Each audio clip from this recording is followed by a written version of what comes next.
This is a Ben Frank Connection presentation.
This is a Ben Frank Connection presentation.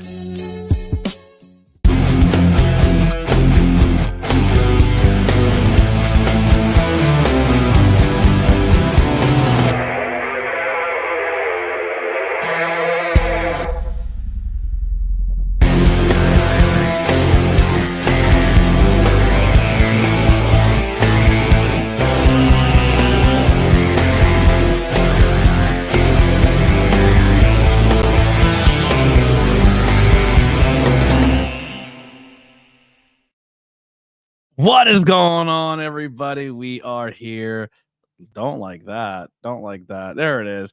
We are here with Hangout with ABJ Monday Night Raw Edition. And I'm looking at my screen right now and I see a little glitch there. Connection's unstable. I don't like that. I might have too much things downloading right now. So I think what we're going to do is we're going to cancel this. Yep. 1 second. I was trying to get some clips ready, and unfortunately it's not cooperating at the same time as I'm live. Not good. The stream is more important. We're going to close out this entire browser. I apologize. Let's just hope I don't lose my money I put into it. That would suck. No, just leave page. Oh, I gotta do this so many times. Don't like this.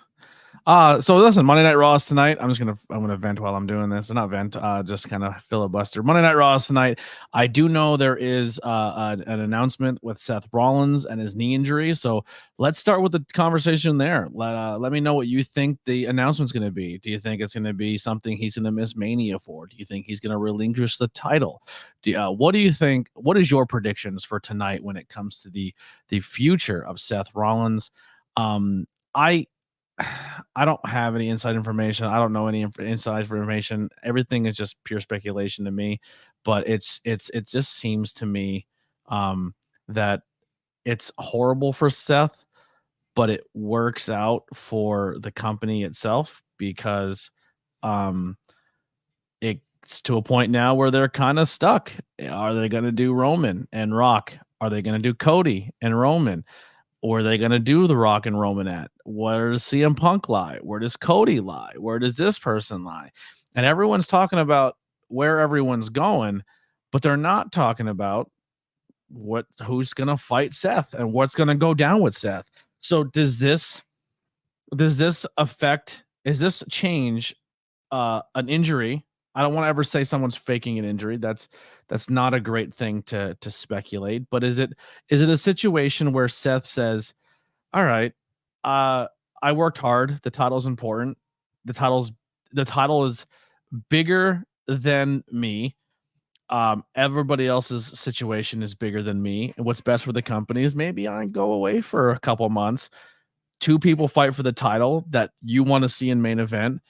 And then the other night could be the story that we're working for 2-3 years, because everybody wants Cody Roman, but Cody Roman is not more important than Roman Rock. Roman Rock has been something that has been built up for us for a long time. It has been the premise of this whole bloodline story. Is he's the leader, he's the head of the table, he's the best member of that bloodline, and he has to fight The Rock to solidify that. It's more important for him to fight The Rock at Mania than it is for Cody to beat him. And I think that's why we didn't get Cody to win last year. I think that's something you can build up down the road again, and you can scratch that itch with the fans if Cody wins the other title for Raw and he doesn't go for the SmackDown title. And you can also still do CM Punk. If CM Punk goes on to face Cody, CM Punk doesn't have to win WrestleMania. He just has to be in the main event because that's all he ever wanted. He never talked about, I want to win it all.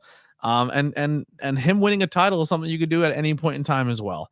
So I think, my personal opinion, I think Seth relinquishes the title. I think somehow between now and then, either Cody or Punk.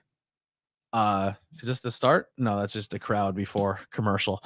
I think Cody and Punk win Seth's title, however means it may be. And then I think we go on to have Roman versus Rock at WrestleMania. That's my prediction. Am I right? Who knows? Am I wrong? Probably. But that's just what I think is is what's going to happen here tonight. Do you guys agree? Disagree? What do you think? The problem they have is that the story falls to the WWE Championship lineage. Sure. I'm not 100% sure what you mean by that, where you're saying that people just kind of hand it over. I do think Roman loses the title then at SummerSlam or after SummerSlam. But I feel you're too pot committed. I know it sucks Roman's never there, and I know it sucks that Roman's not working as much and he has this long reign without working. That's just what WWE does with their champions now. It is what it is. They did it with when you're a guy like that. Not every time you're a work rate guy. And I that's just kind of the way of that company. They want to protect their title. They don't want their title to be everywhere. As a fan, it sucks, but it is what it is. But yeah, the um oh, basically Cody wants the one title his dad didn't get. I agree, but I disagree. Like, it's still a WWE championship. Whether it's the WWE championship or the Universal Championship, it's still the heavyweight championship of the company. There just happens to be two.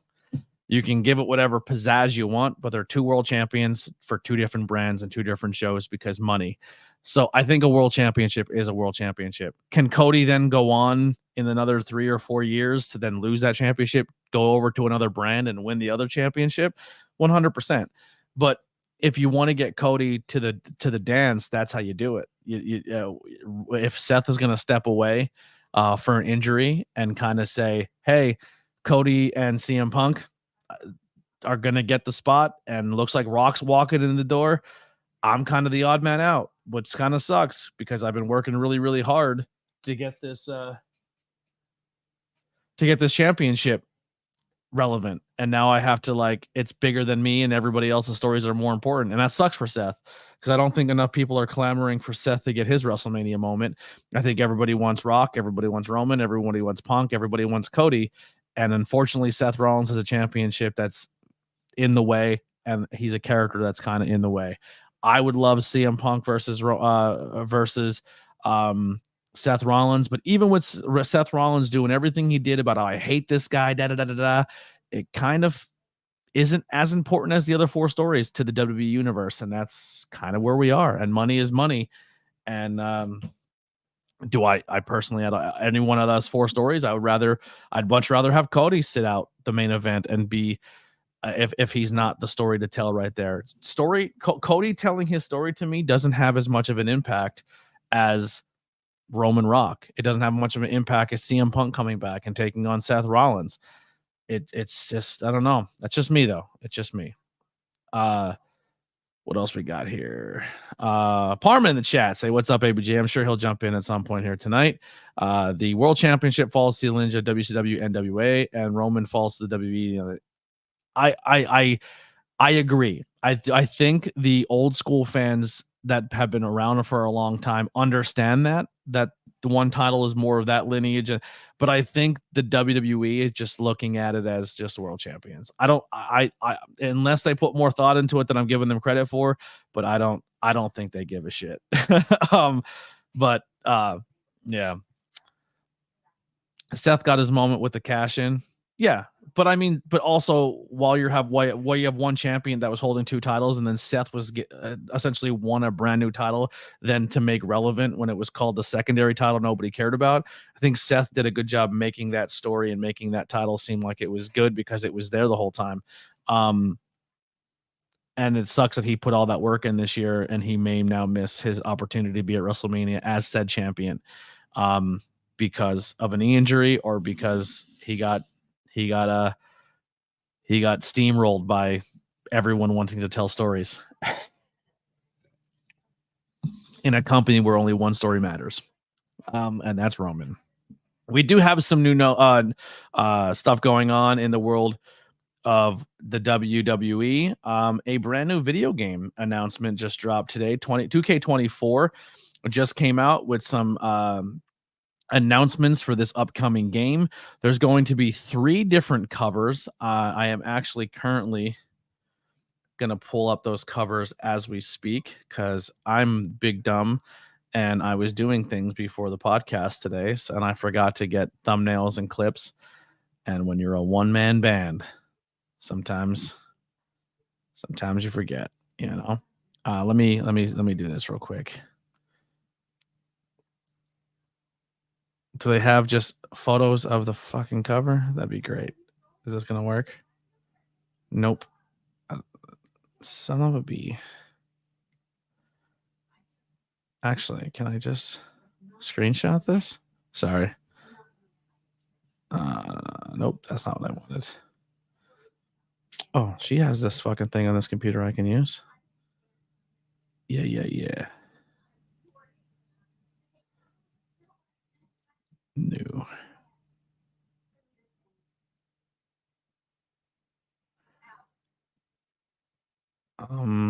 Save.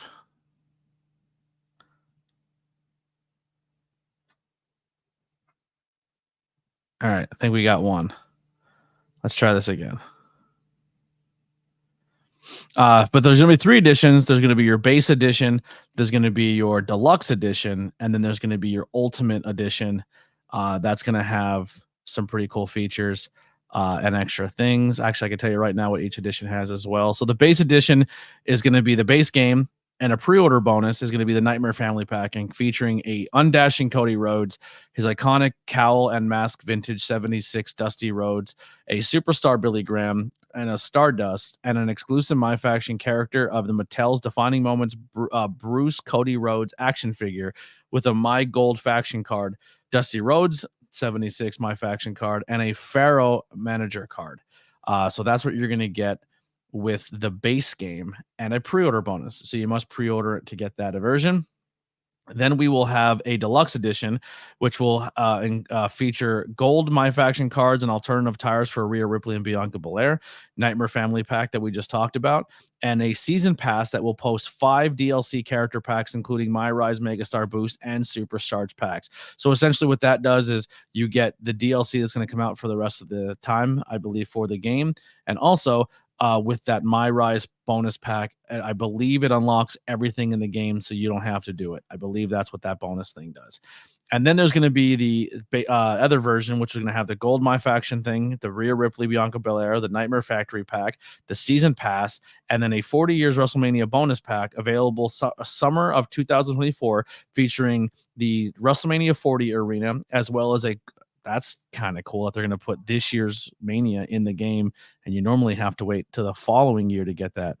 Good on you, WWE, realizing that an arena shouldn't be something so fucking hard to get in a video game post launch.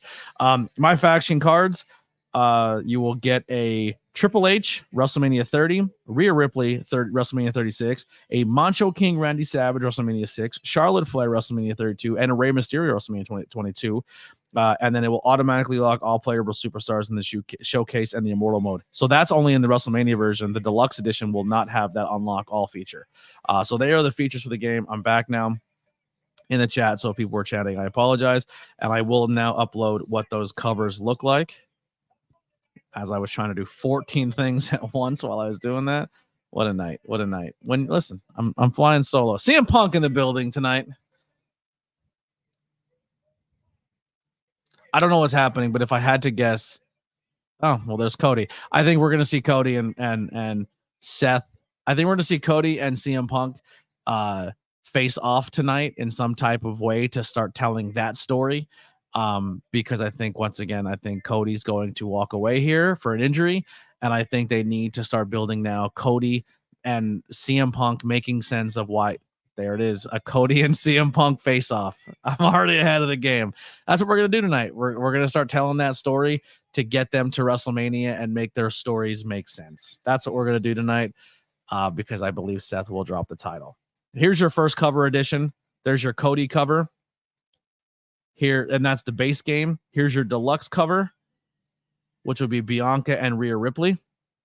And then your WrestleMania cover, which will have Andre, Stone Cold, Hogan, Brock, Taker, The Rock, Cena, Bret Hart, Triple H, and Shawn Michaels. Shawn Michaels getting some love on the cover. Love that. Becky Lynch, Bianca, and Charlotte, and then your tribal chief, Roman Reigns. But that's going to do it. Let's get ready for this promo with Seth Rollins and get going. Tell me about the fashion. Seth Rollins is in an all-green, lime green suit.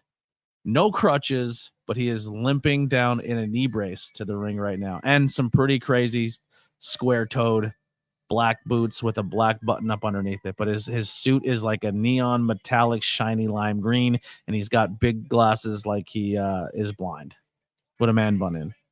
I'm not doing that the whole night. That's the only time you're getting that fashion. He looks good. Seth looks good. Unless it's like really good fashion, I'll let you know, but we'll see how it goes.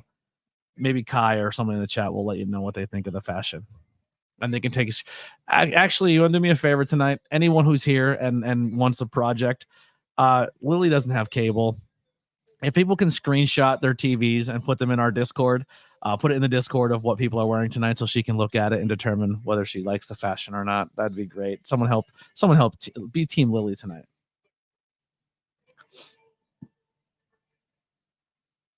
And make sure you join our Discord. Links below. Tons new merchandise out too. We'll get to that in a moment. I'm pretty excited about it.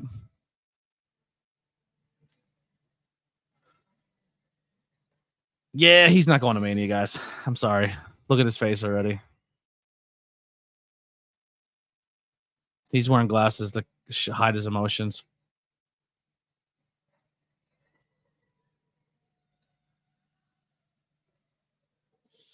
Oh, man. I'm going to be bummed out right now. I love Seth.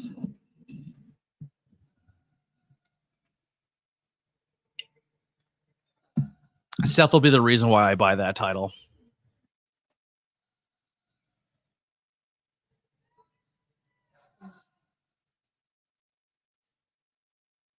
Oh.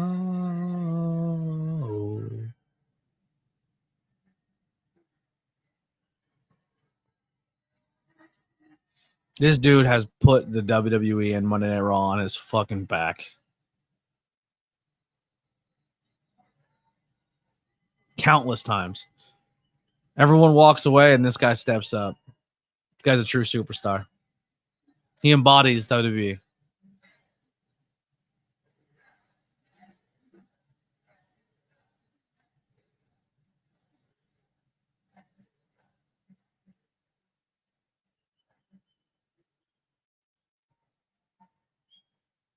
Yeah, he's devastated. Like I wasn't trying to lay out a story commentary wise, but the dude worked his ass off to get to Mania, and now he's not going to be involved in it. At least my early prediction is he's not going to be involved in it.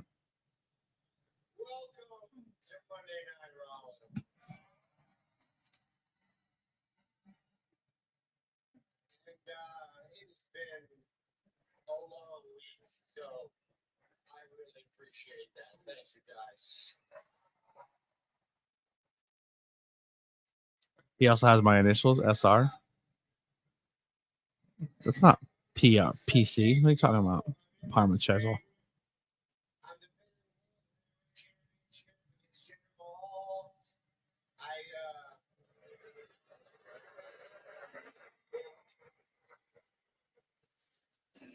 If anything, he used to have my initials, TB. Tyler Black.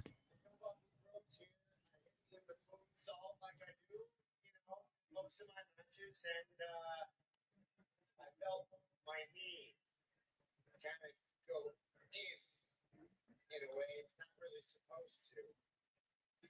I know Parma's not your government name, you goofball. I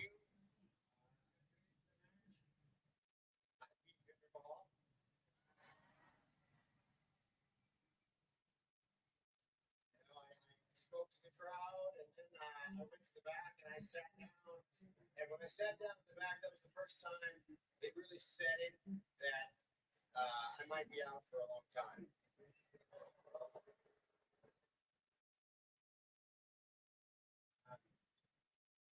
You know, earlier in the night, I had spoken backstage about how with every single title defense, I only get better, I only get stronger, and I couldn't help the feeling when I was sitting back there, helpless, unable to bend my knee, that I was a bit of a liar.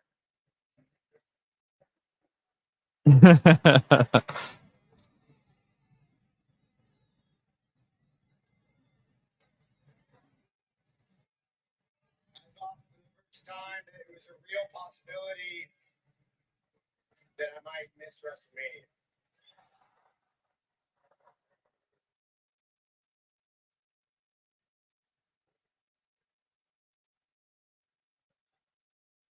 Oh, now we're chanting no?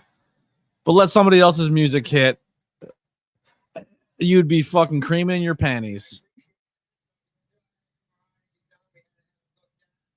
Got the results back middle of the week, and great.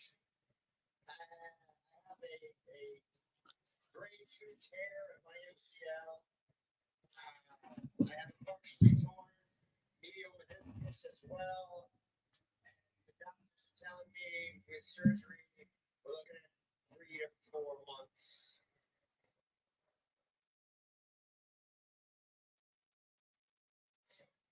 It was up to me. I'd be out here next week, stomping people's heads into this mat because it's what I love to do. So Seth gets injured, going to be out for 3 months, is going to drop the title. But Roman doesn't have to work for 5 more months. He's going to be your longest reigning champion ever. Something to think about.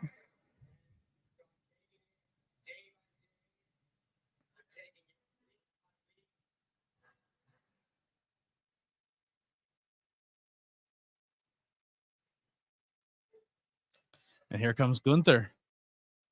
Is Gunther going to get the mega heel and just beat the shit out of Seth Rollins and push that 3 months to 8 months? Beat down an injured Seth?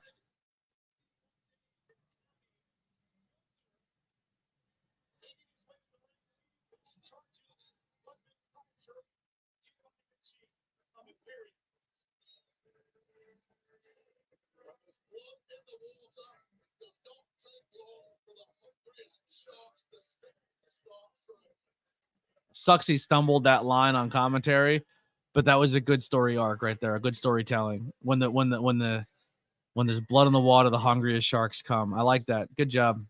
Good job. That's something I would have said.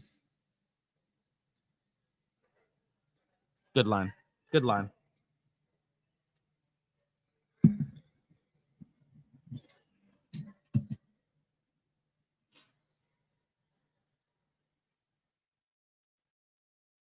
I said Gunther would be a good transitional champion, not a long reigning one, but I think he's someone that can put the next guy over bigger because he's an imposing force. This could be a way to set the tone for Gunther. Do what you gotta do. Just get it over with, all right? If that's what you're here for, just do it. Just do it. Don't waste any time. Come on, get in here and just do it. Seth, don't worry about that. They got a match with the New later. You should really concentrate on me.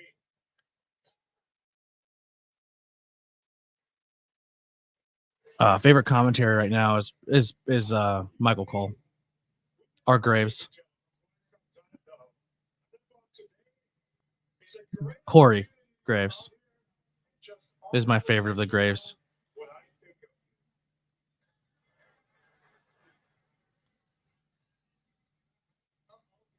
That really the case? Should we let him tell me what he thinks of it?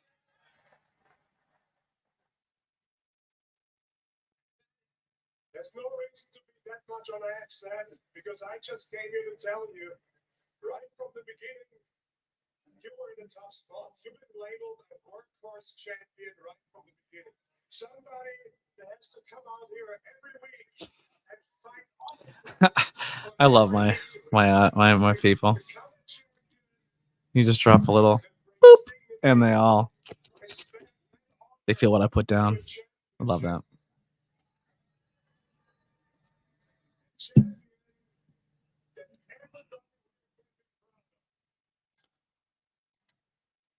The relatable thing is you have to still pay a fee to hear both of them, you know?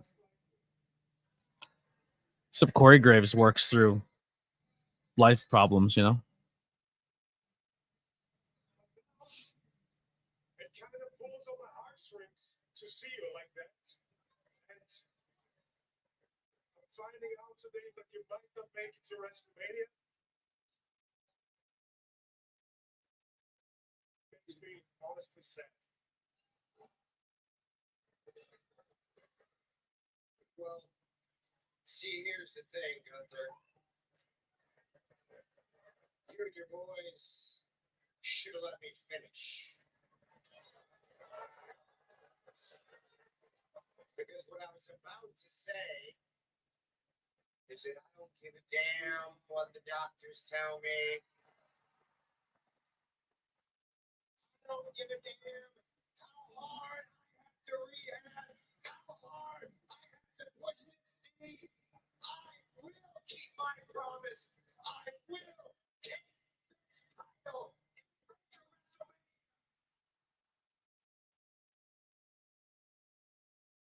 No, he's not. And I will do every single thing in my power to walk out of WrestleMania the World Heavyweight Champion.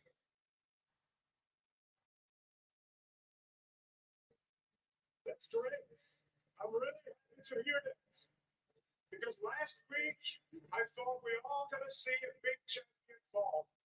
But this week, you're standing here in front of me, proclaiming we're going to do everything that takes to be the champion of WrestleMania and walk out the champion of WrestleMania. You know what, Seth? I admire that. I respect that a lot because I would do the same thing if I would be in your position. And in fact, you remind me a lot of myself. So, from one great champion to another great champion, on Sunday, I'm going to win the Royal Rumble.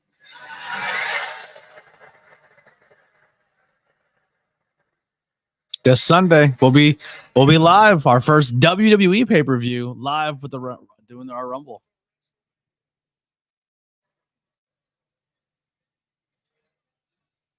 With all due respect, I'm going to target your knee.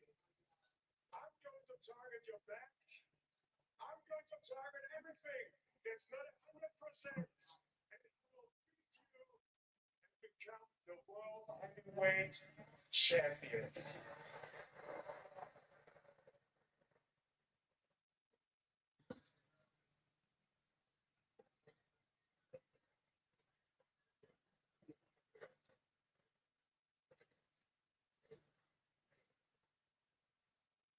Yeah, I'm trying Google Chrome today. If it starts doing that, let me know. Steve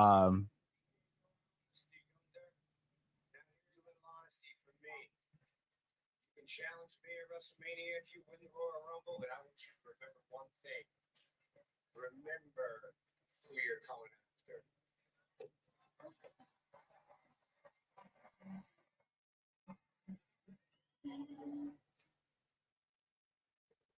You better remember who's coming after you. In order for Gunther to win the All right, so what do we think of that promo? I have my initial thoughts.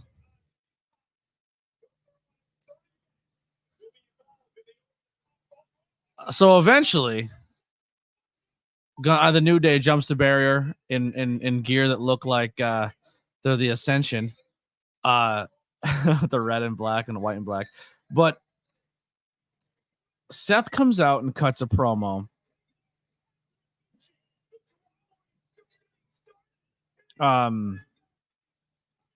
Cries, shows emotion, but then says, I'm not losing my title and I'll be at Mania with said title. So what was the point of the whole heartfelt promo?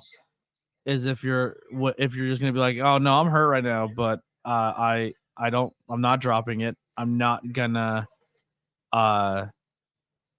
relinquish it, and I'll be at WrestleMania even if I'm not 100%. I don't get the logic of starting the show that way. And then Gunther coming out essentially just solidifies Gunther as a Final Four in the Rumble. He's not winning it, but he's going to be a Final Four, and it probably shows that they have some type of future plans for him at some point for the World Championship. But the whole premise of the promo, I just feel like it kind of missed the mark a little bit. I don't want Seth to relinquish a title. I don't want Seth to be hurt. But if it's only a 3-4 month injury after surgery and you can still make it to Mania, cool. But I don't see the point of coming out and getting hyper emotional if you're not being forced to relinquish anything. I think if someone's like, "Hey, Seth, you're hurt, you have to relinquish your title," then there's some emotion to that promo. But if it's just kind of like, "Oh no, guys, you're not gonna see me at any pay-per-views from now to the end of the year, and I'll see you at Mania because my knee's hurt," the fans are like, "Oh, cool, we accept that because we want it. We want you to be at Mania because you deserve it." I get he's emotional because he is a working champion and he doesn't want to take time off, but You have to think of this too, man. This guy worked and held the company on his back the entire time his brand new kid was born, and didn't really take time off for it. So dude's a workhorse, man. Deserves everything he gets.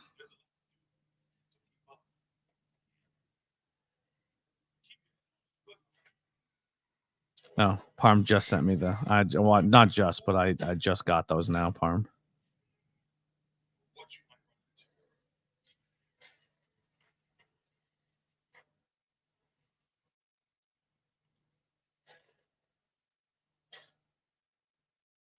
My frequent heartburn had me taking antacid after antacid all day long. But with Prilosec OTC, just one pill a day blocks heartburn for a full 24 hours. For one in 10 heartburn relief, Prilosec OTC. That's kind of how I feel about it too, Kai.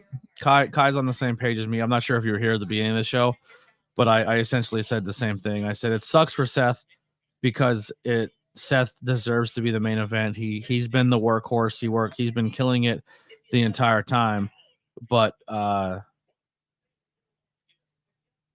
everyone has all these stories they want to tell, and it's just like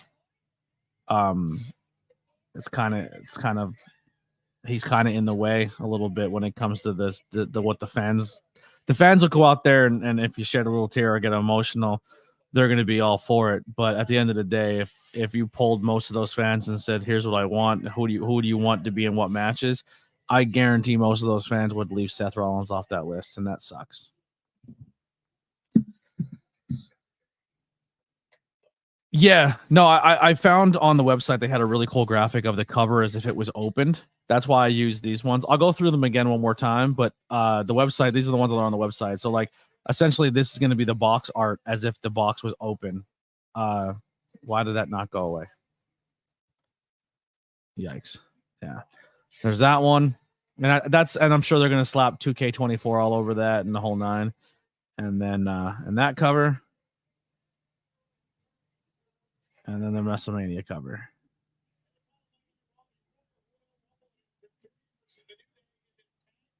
And we're back.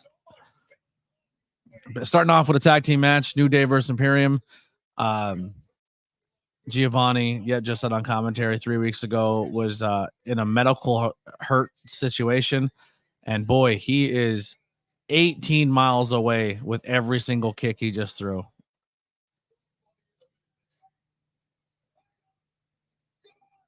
He's overcompensating because he doesn't want to work stiff to Kofi and make him think that he's working him stiff because he hurt him. And those couple kicks he threw in the corner missed by a century.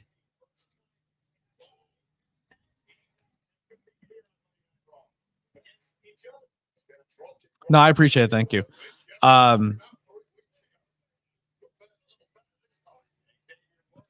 What are my thoughts on Drew McIntyre? I like Drew. I think Drew has a great look. I think he's very good in the ring. I think everything about Drew is good.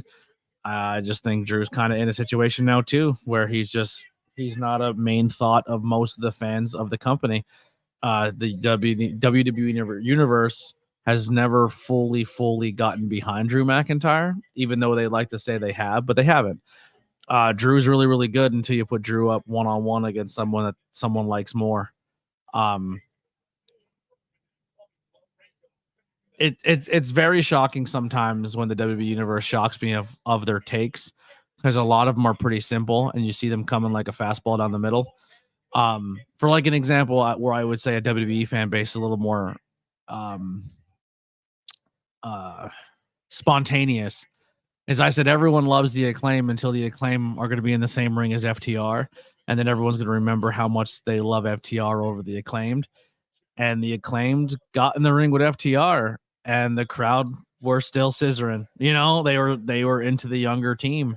They still respected FTR, but they were behind the Acclaim, which I did not see coming at all. Or the WWE Universe will do that with a guy when he's throw Cody in the ring. Everyone's gonna be pro Cody over Drew, or pro Punk over Drew. I mean, we kind of seen that in the promo last week. Drew did his promo, but as soon as Cody talked, everyone's like, "Ha, Cody won. Drew, you suck." It's a crazy thing. I don't even remember who FTR is until I see them. I hate that. Because FTR is so goddamn good. They are the GOAT.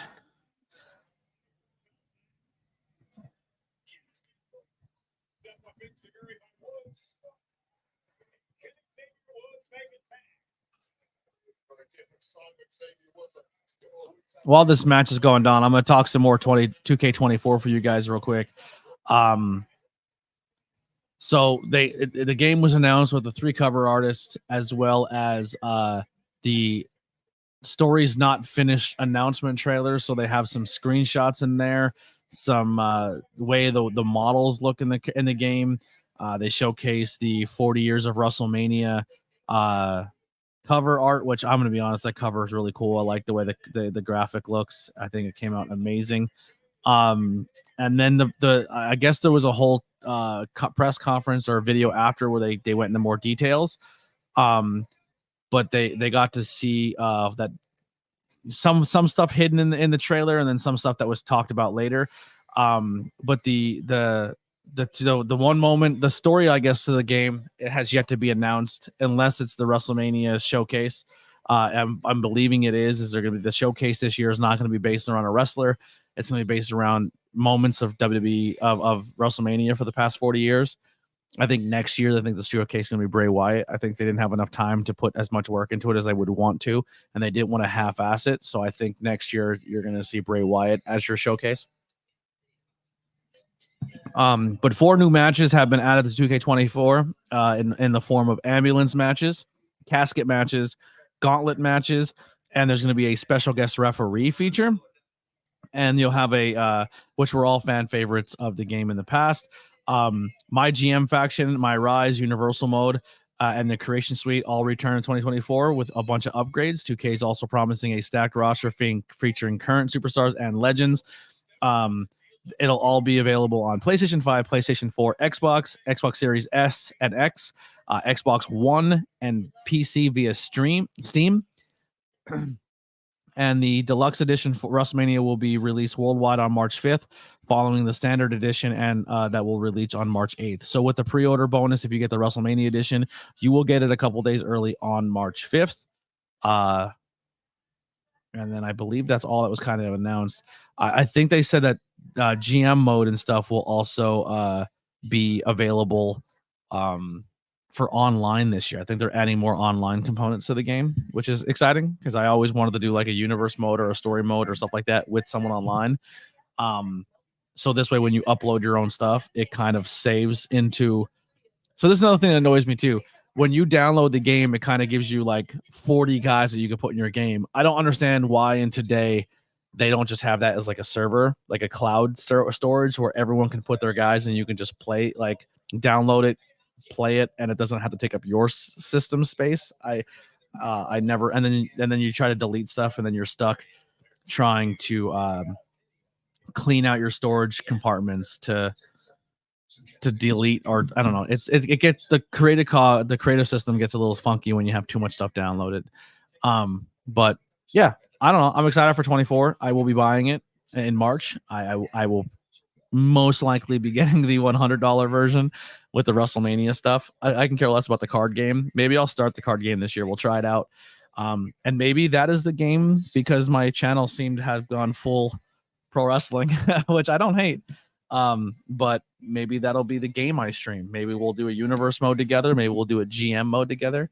Maybe we'll all just go online and wrestle people and probably suck and get my ass kicked all the time. But you guys will be here for that ride to watch me either get really good at the game or really bad. But maybe that's what we do. Maybe if you donate to the stream, we can buy it. And then the audience will help me pay for it because I'm a broke bitch. But yeah, so maybe that'll be the route we go when we start game streaming. We'll start with 2K24. God, come back from commercial and they are chopping the shit out of each other. Universe mode, but creations for the universe for the viewers. I'm cool with that. If you guys want to make characters and tell me how to download them, and I do a universe mode with my audience, intertwined with some legends and today's wrestlers, I'm cool with that. I'm totally down. We'll make our own universe mode. I think that'd be cool.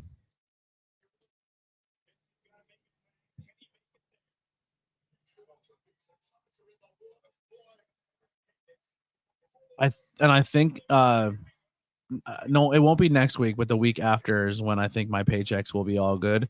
So maybe we'll do a giveaway for the Rumble, but I won't be able to physically ship out your gift or order until I get paid the following week.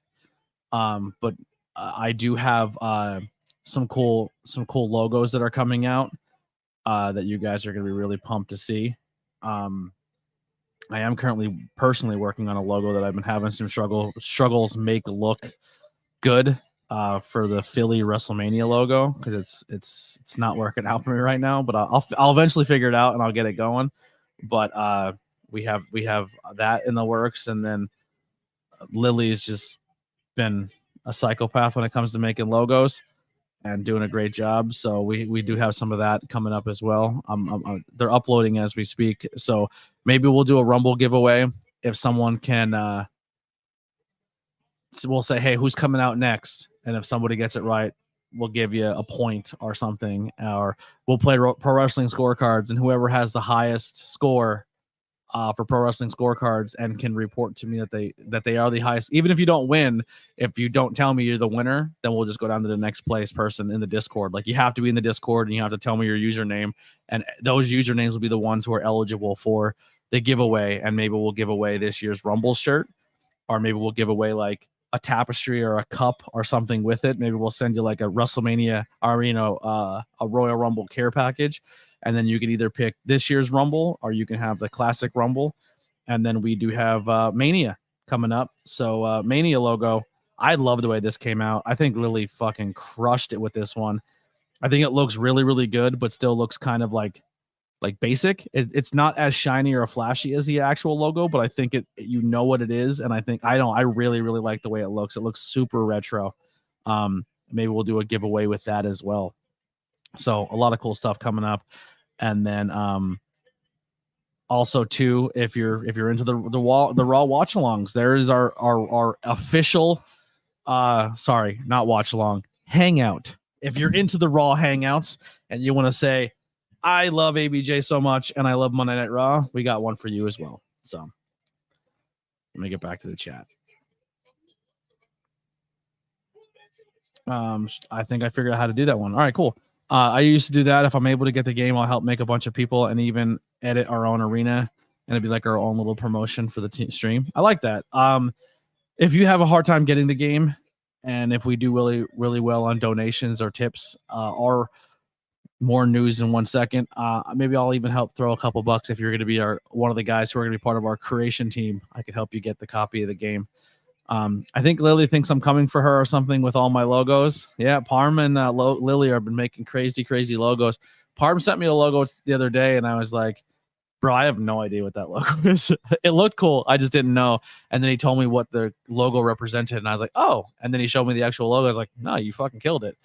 So we have some cool logos like that coming, where you're going to be able to get inspired Ben Frank Connection exclusive logos that are only going to be available via the Ben Frank Connection store that you won't be able to get on the ABJ store. So that funds that when you buy those shirts, if you want an exclusive ABJ Ben Frank Connection shirt, they will be there. And then any funds that you guys use by buying those shirts necessarily won't go to me. They'll go to the team, and then we'll use that to do things as a team, like pay for StreamYard or pay for this or pay for that. So there are going to be ways that you can support not just ABJ, but the network of the Ben Frank Connection, where that'll help keep the lights on, not just for ABJ, but for the Opinion City podcast or anyone else who comes and joins the team when it comes to those aspects. So if you do want to support, it's not just me, it's the team as well. So be on the lookout for some Ben Frank stuff dropping as well. Thanks for reminding me. I need to get on the scorecard thing. Absolutely. I keep forgetting Mania is coming. Well, Mania is coming, but we still got Royal Rumble this weekend, and then we got Elimination Chamber in your neck of the woods down there in Australia, and then WrestleMania. So we got some time yet. Looks good. Also reminds me a bit of the Undertaker. Which one? The WrestleMania logo? I think that's what she meant. Love your logo, Sean. I love your logos, bro. bro. Okay, bro. The Mania. Yeah, the Mania has the purple and stuff in it. I can see where you're getting the Taker vibes. Oh, there's all the covers right there.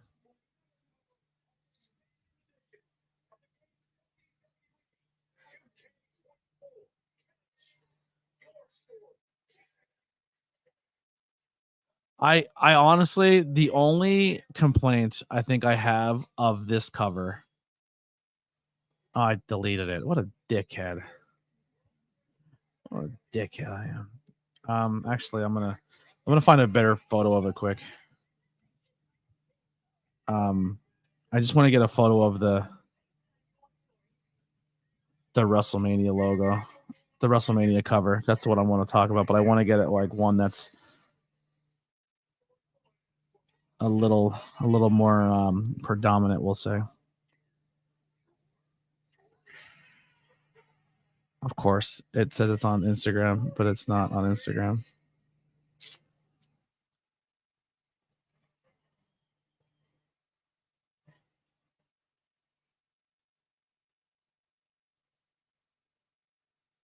No, that one's cuts half the fucking logo off.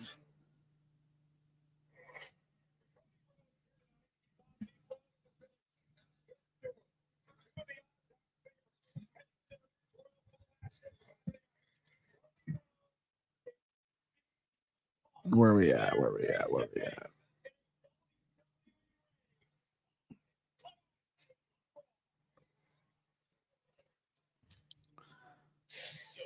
We'll see how that prediction goes. So I already blew it out of the water with the Cody one. With the I'm not Cody, the Seth dropping his title. That didn't happen. So I'm 0 for 2. I still think there's going to be a situation where someone comes out and beats the shit out of him, or he gets hurt in some way. And I don't know. But it doesn't make sense to do it now. You should have just done it the first time. Gunther kicks his ass, and then he has to fucking go away. I don't know. What else we got? Thank you. Y'all created mantra showing me Canva. It's been a bad mistake. I think we collectively help each other out. That's what I love about this cult the most. Yes, we do. There's help across the board. Even if you're not part of the Ben Frank Connection as a podcaster or as a content creator, the network is the cult and the Discord of the people that come together and help too. But all right, so let's go through this cover real quick. 40 years of WrestleMania. I love Andre in there. I love that Brock's under Andre. I love Austin. I love Taker. I understand why Hulk Hogan is there.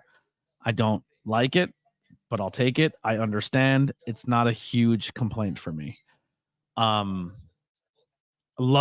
that The Rock is there. I love that Cena's there. I love that Bret Hart is there. I love that Triple H and Shawn Michaels are there. And then this is where I get a little crazy. Maybe I get a little too picky. We have Roman dead center. I get it. But if you're going to put one world champion, you should have two. But you can't. That visually understand what you're going for there. And I get that Roman is your guy. I would have made Roman a little bigger, and I would have had him come to the bottom of the top of Taker's chest and take up more space there. I think the layout with Shawn and Shawn and Triple H on the left, and then only having one person on the right with Charlotte, makes it look weird. But you look at this poster and you're thinking to yourself, 3 legends on top, 2 legends and Lesnar, who's a certified legend, Cena and Bret, legends, Triple H, Shawn Michaels, legends, and then you threw 4 modern day people, 3 being women roster members and 1 being Roman. Not having Seth on there, I think is a mistake. I don't like that. And if you're gonna do a game or a cover where it has all legends on it, then go all legends. Roman shouldn't be on that cover. Becky shouldn't be on that cover. Bianca's already on a cover, so she doesn't need to be on 2 different covers. And Charlotte. Now, Charlotte should be in the place of Becky. I think Charlotte's a bigger star. I think she's a bigger name. I think she's accomplished more. Charlotte should be more centered in the poster. That's just my take.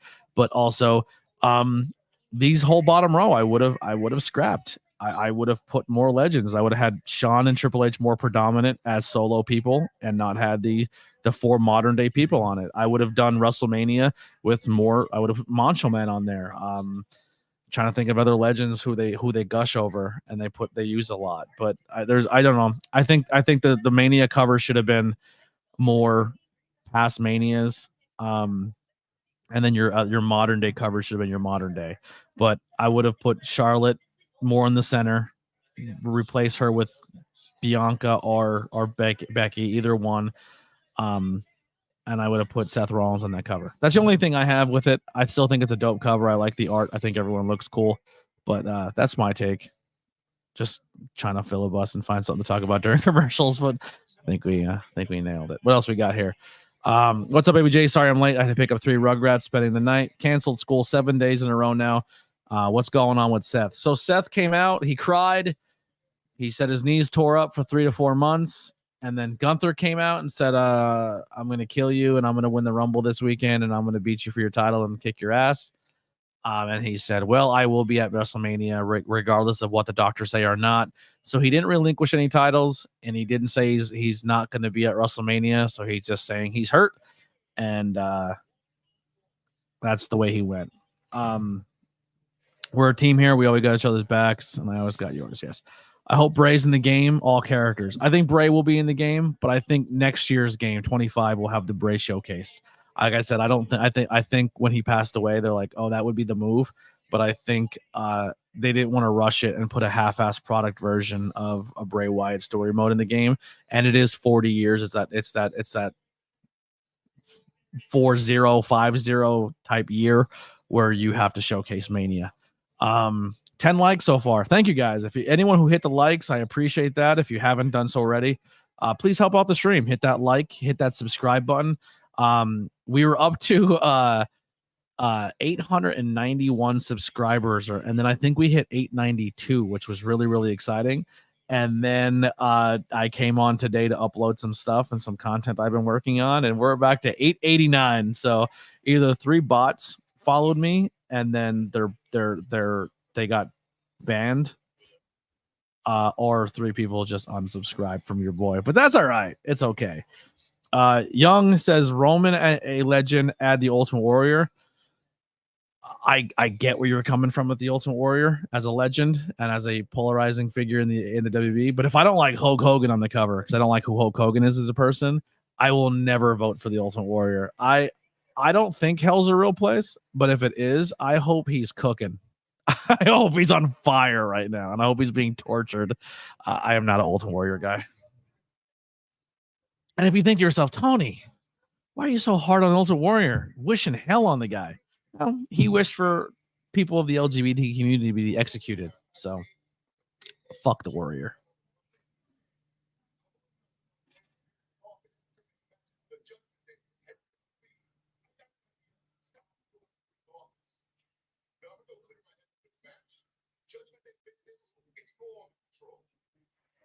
Uh-oh. Rhea and Priest.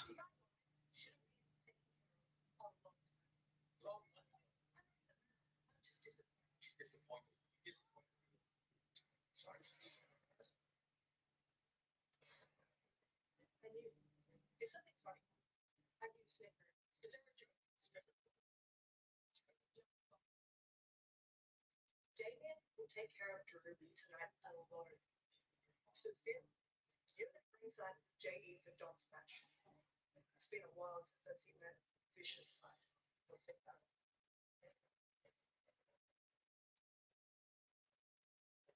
Dom's trying not to break. He's chewing hard in his gum, trying not to laugh. So here's what I want to know. Every time they show up in the arena, one more promo. Hold on.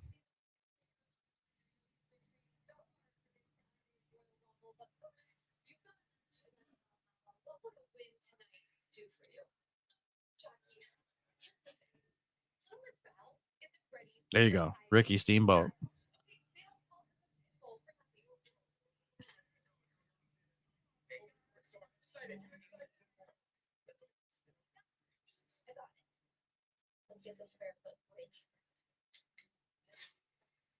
Where was I at? I completely forgot what I was saying. Shit. Oh, Judgment Day. I wonder if they show up at the arena and they're like, all right, let's find a spot where we can put our Judgment Day stuff so it looks like a boiler room or a creepy spot, so we can cut these promos. Because being backstage at wrestling shows, there's always that like, oh, that would be the good wall to do our stuff at, or this location would be cool to cut a promo, and you kind of look for that spot. I wonder if that's the case with the Judgment Days. They show up every week and they're like, oh yeah, this is clearly the Judgment Day spot. Ooh. Ooh. Oh, my goodness. All right. I have to see how that looks on my thing, but Kai just sent me a logo. You're gonna get me heat between my buddies who do their own version of a podcast, but we have it's hard to see. I had to put that on a white background. Actually, can I do this? What do I got? What do I got? What do I got? I don't think I have a good backdrop that'll work. Will it work on this one? Maybe I'll put myself up here. It might show up better on this one. It's a Stardom style logo, ABJ. But the A kind of has like that Stardom. I like it. I like it a lot. We'll have to put a trim to that. I think we can definitely get that done. But I love it, man. I think it came out really good. I think you killed it. There it is. New logo coming. Made by Kai. Logos by Kai. Hit them up for some cool merchandise as well. All right, let me get back to my little hangout there. That came out really good. Battle of the Logos. I have that in a pink. You have the Stardom logo in pink. I don't know. She has so many logos I lose track of what she's making too. Everyone's killing it. Everyone's working together. I'll kind of show you what I'm making so far with my Mania logo. I'll let you in on the little thing. I'm not as good as a logo maker as everybody else, and I take too long. But this is kind of what I have so far. Now the colors aren't correct, and it's not exactly what I want. But this is what I've made so far.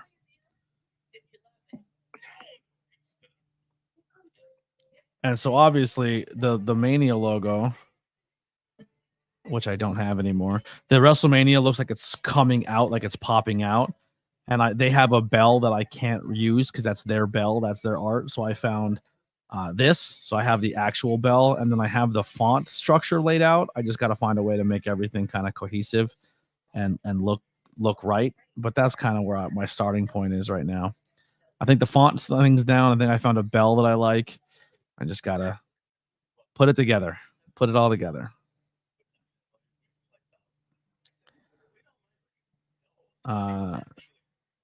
Practice makes perfect. Yeah, we're all kind of grinding on it. Logo Canva has been a great way to make. If you're not a good graphic designer, or you're mediocre and you want to get better, Canva is a cool little program.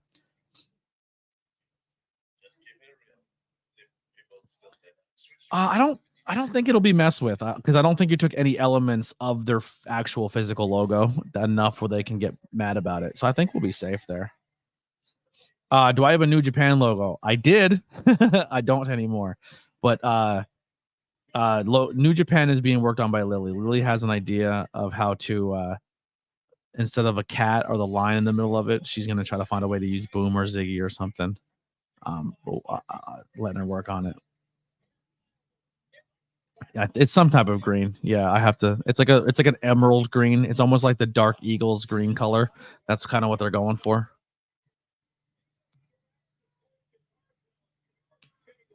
We seen her live, Nikki Strauss.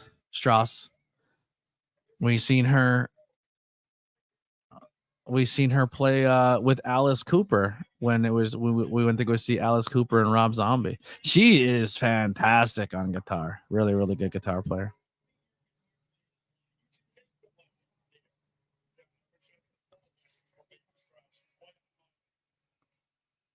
Oh, the A is the actual logo.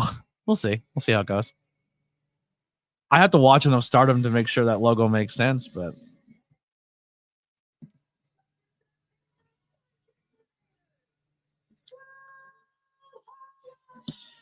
Mahalo!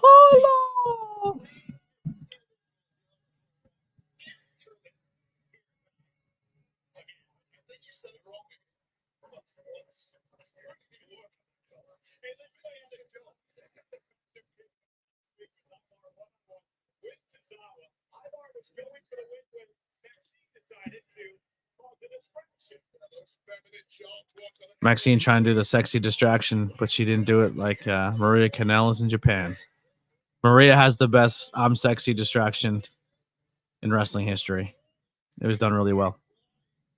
Well, let's do something real quick. I have a great idea. This is a little thing we've been doing recently, and it's gaining some traction. People love it. I get emails and care packages sent all the time, and they say, Tony, you adding this to the show has changed my life.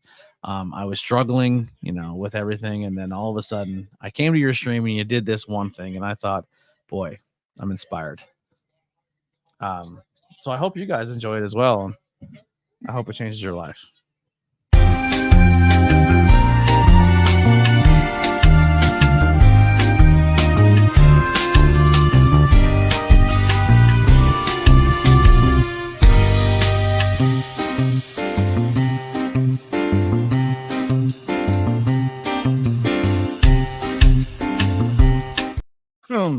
And we're back.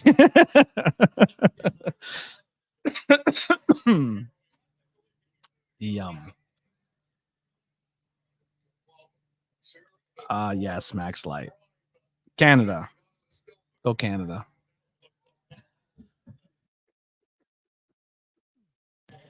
What's going on, bud? SWAGM. I never asked, what does 2XAA mean? What does that stand for? It looks like a really fucked up t-shirt size. Anything happening on Raw? Valhalla is wrestling. What the hell is her name? I don't know her name. The girl who was with the Creed brothers. The girl they built up to be like this giant MMA fighter, and then she got killed by Rhea Ripley.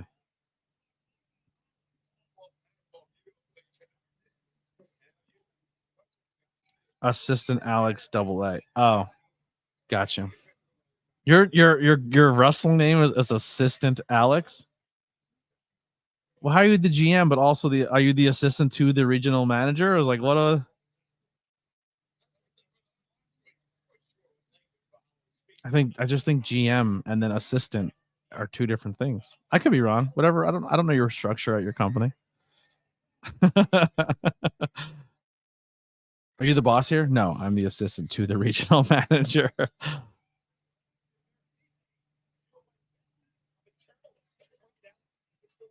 Oh, gotcha. All right. That checks out then.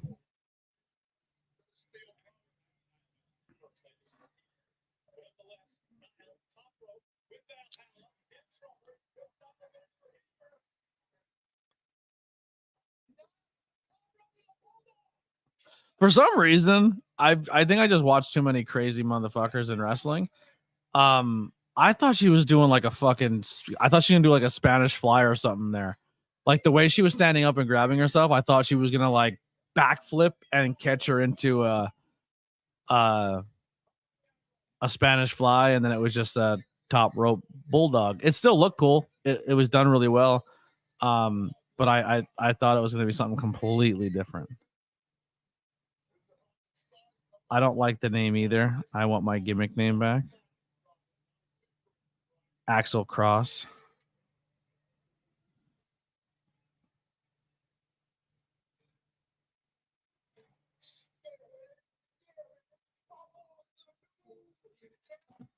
New Day have the color swap gear with roses all over it.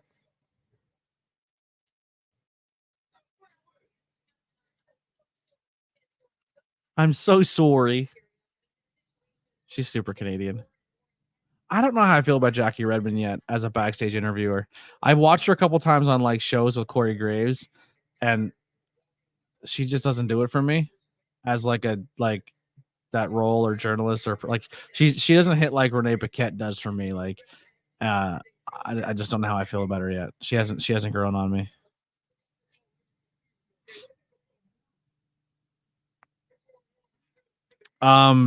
Punk did not show up yet. So essentially what happened was Seth came out, he cried, he told a sad story, was hinting, not being at Mania the whole 9. He's going to be out 3 to 4 months. And then Gunther came out and essentially said, I'm going to win at Mania, solidifying himself as like a Final 4. As Damage Control walks in the background of that promo. That was funny. And then I can't tell if there's someone standing on top of that stuff back there, or that's just a light in the sky. I think that's just a light. Anyway, and then Gunther came out, got in Seth's face, said, I hope you're 100% by Mania because I'm gonna beat you up. And Seth goes, I will be at Mania. I don't care what the doctors say, I will be there. So he didn't drop his title, he didn't let go of the title, he didn't do anything like that. He essentially just came out and said, I'll be at WrestleMania.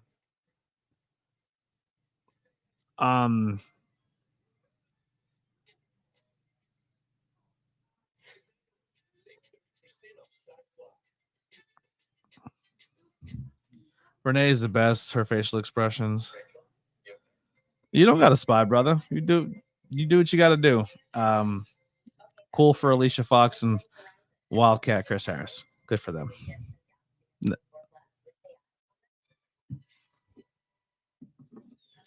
Like I said, sometimes it's not about chasing the name to come onto your show to help, and that guest is gonna make you the biggest star in the world.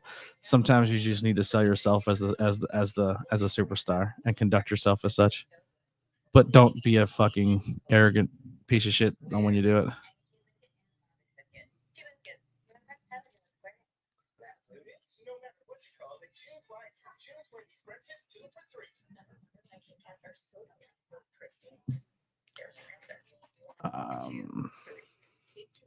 Oh, Matthew Holland in the chat. Did I acknowledge that? I'm sorry. That smoke break killed me. Renee is the best. Guys, I'm just gonna say this real quick. Like this, like these. Where's the other one at? Like these, been spying, and I'm gonna go do. I don't care. I don't want. Like I'm gonna be that dude. Like that's gonna happen. I'm gonna work hard, but I'm worrying about what I do. The only person that I can be better than every single day is myself. And if I can be better than myself every day, it doesn't matter what everybody else is doing, because I know I'm hard competition every single day. So what everybody else does on their channels and stuff like that, y'all can keep that on their channels. I don't care. I've said my piece. This is the last time I'll say my piece about them again. But it's just I don't give a fuck. Like I said, I'm waking up every day and I gotta go. I'm beating myself. And if I can, I mean, in multiple ways. But if I can be better than myself I was the day before, I'm gonna be that shit. I'm gonna be a big deal. I'm gonna hit every goal I ever wanted in my life, and I'm gonna do it. And I'm gonna make the name ABJ big. And I won't need someone to come on to give me an interview because I paid them for an interview time, or I paid them for their time. I want them to come on because they're my friends, or they believe in my product, or they think my product's good enough that they're willing to be on it. I think that's more impressive to me. I can go right now make 2 phone calls, have a list full of everyone who used to be on WWE Legends, all these people, and I can pay money and I can have them on my show, and I'm going to give them a really, really basic interview because all my questions have to be written out. All of my content will have to be pre-approved by somebody else, or they're only going to want to talk about certain things, and you're going to follow a basic, boring ass interview that everybody else gives. Or you turn in the ABJ podcast where the guest actually wants to fucking be there, and it's an agreement between 2 friends who are in the business, and then we have a great interview that nobody else on this planet can get. unless you're at a certain level, like a Chris Van Fleet or a Renee, because they are actually respected by people in the business. And when the guest respects the host and actually knows the host as much as the guest, that he knows the guest, it makes for a better conversation, and it's not an interview anymore. And that's the level I want to be at. And that's what I'm striving for.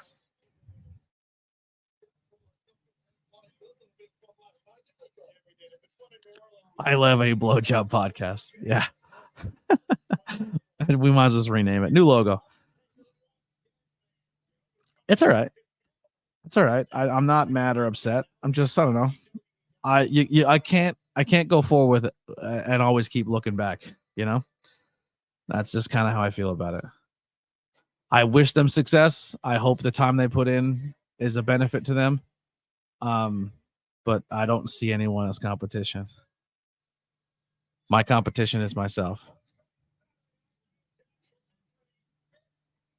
As Nia Jax comes down. Oh, you like this t-shirt? Some homeless guy gave it to me. He goes, yo, I think you like wrestling because you look like a nerd. You want this cool t-shirt?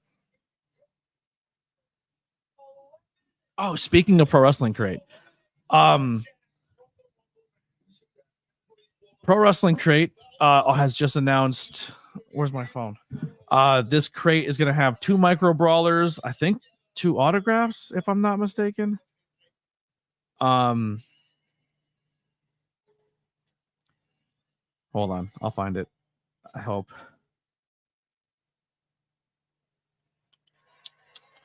We chat a lot in this fucking room. Holy Hannah. It'll feature a exclusive Sting retirement shirt, 2 micro brawlers, a new Brawler Buddy plush. Love that. And so much more. 9 wrestlers, 9 exclusive items. So go grab this month's Pro Wrestling Crate. Also, Pro Wrestling Crate is no longer month to month, because I think people were like, oh, it was getting expensive and I couldn't afford it.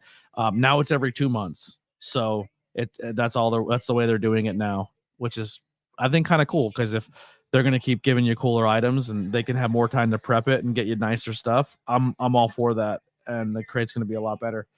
But those micro buddies they're making, I seen one. The Ric Flair one's is like wrestling buddy size. It's a nice size. So when you order those big micro brawler buddies on Pro Wrestling Tees, they're pretty cool. I talked all over Nia Jax. I apologize, everybody.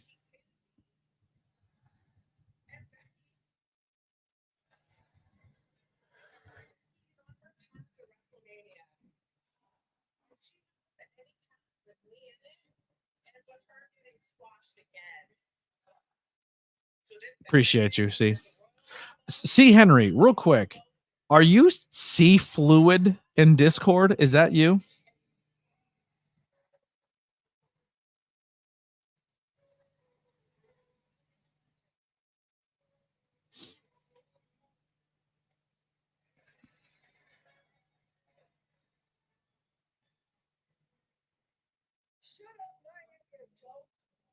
Yeah, dope.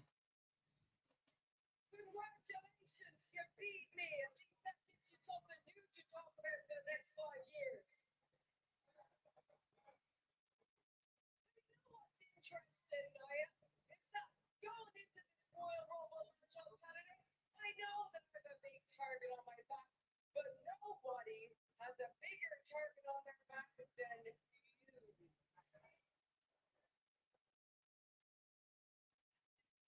No, it's not because you're bigger than everybody. Yep. Yes, we did. Well, not just. So remember I told you, C. Henry, that we thought we had someone in the Discord that was using a fake name, and we thought they were somebody else that we didn't want in the Discord. Well, you joined very close after this person was removed. And we thought this person made a different account and then rejoined under a different name. And then I was like, well, what if some of these other names aren't the people they said they are either? So we just went through, and if you didn't hit a certain level yet, or if you weren't sure of your name, or I just went really fast and deleted people because I was rushing through it. That's how some people got removed, and we kind of let people rejoin to see who comes back, and we can keep a better eye on it. But yeah, you were 100% one of the names kicked because we thought you were one of those fake names. But as you're sitting here, you're saying, I'm seeing C Henry, and then I just realized that in the Discord that other name rejoined, and I was like, I wonder if that's him or them. I don't want to assume. And yeah, that makes a lot of sense. That checks out. Oh no, he Henry came back as again, but now I'm not gonna act accordingly because we figured out who it is now.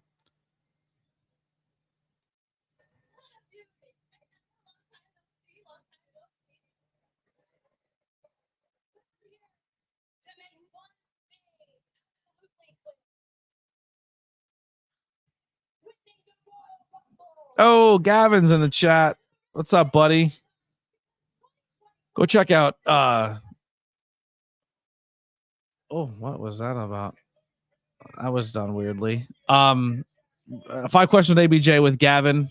Out now. Go watch it. It was a lot of fun. I get beat up. If you want to see ABJ get beat up, go watch my 5 questions with ABJ with Gavin.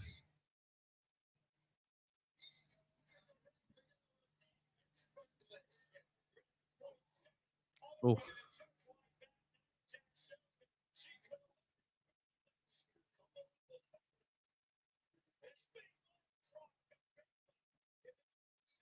Do they just send Bailey out to be just beat up body? It's crazy. Gavin did throw me through a window. Lily says, "Hey, Gavin," and then SWA says, "Gavin, I'm a huge fan of yours." Gavin, the legend. You just have no idea. You have never seen Gavin like in full action at wrestling shows. He's the best fan. He's the best supporter. Him and his father. They do some of the coolest things I've ever seen in shows.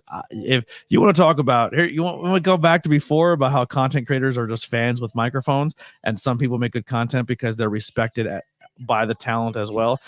Gavin is the most respected person at every show. At any show, everyone sees him and they're like, "Yo, Gavin's here. He's the #1 fan. He's the coolest person." That kid's been in more wrestling locker rooms than anyone I've known. He probably has been in more locker rooms than most wrestlers have been in locker rooms. Coolest thing I've ever seen Gavin do is he cut a full-blown Ric Flair promo, word for word, syllable for syllable, tempo for tempo, but he recorded it over FaceTime to Tully Blanchard. And Tully was like, it was like being in the room with Rick. It was the coolest shit I've ever seen. Yeah. Gavin's the man.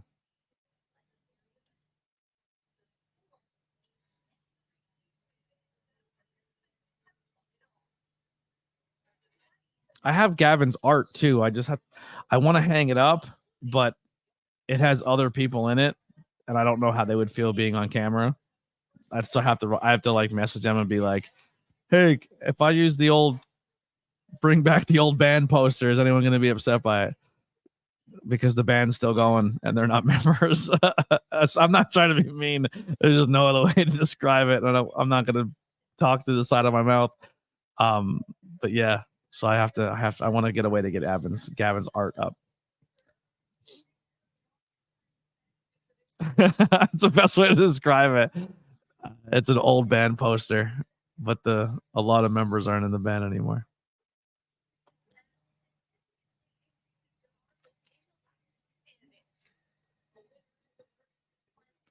Rumble's going to be very interesting this year. Yeah.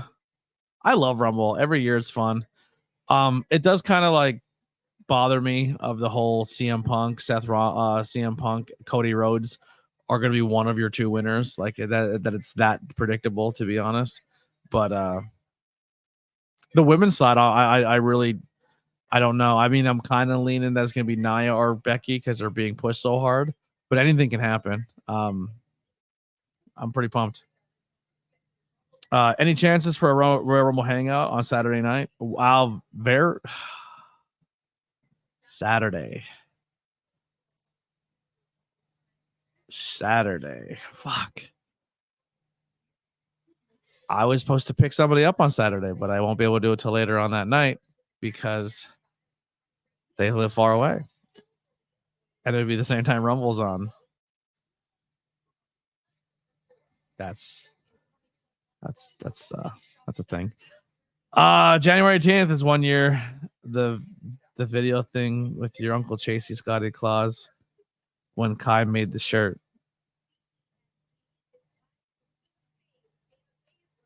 I don't remember. Yeah, I have a hot date. And I was supposed to be on a hot date. And now Royal Rumble at the same time as a hot date.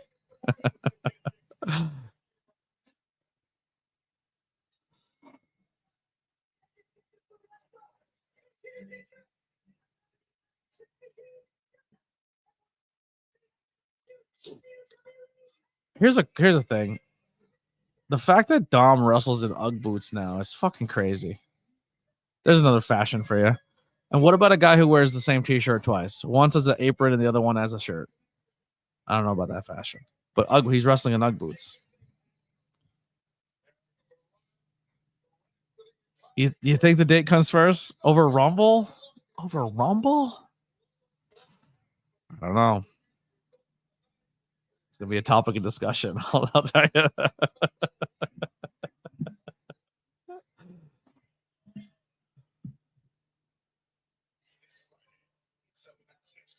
Generals gathered in their mouth.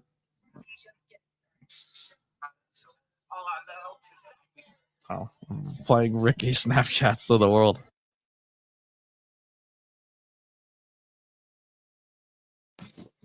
Move the date to Sunday. Maybe we'll have to move it to Sunday. I don't know. We might. A really late Saturday, probably not going to work.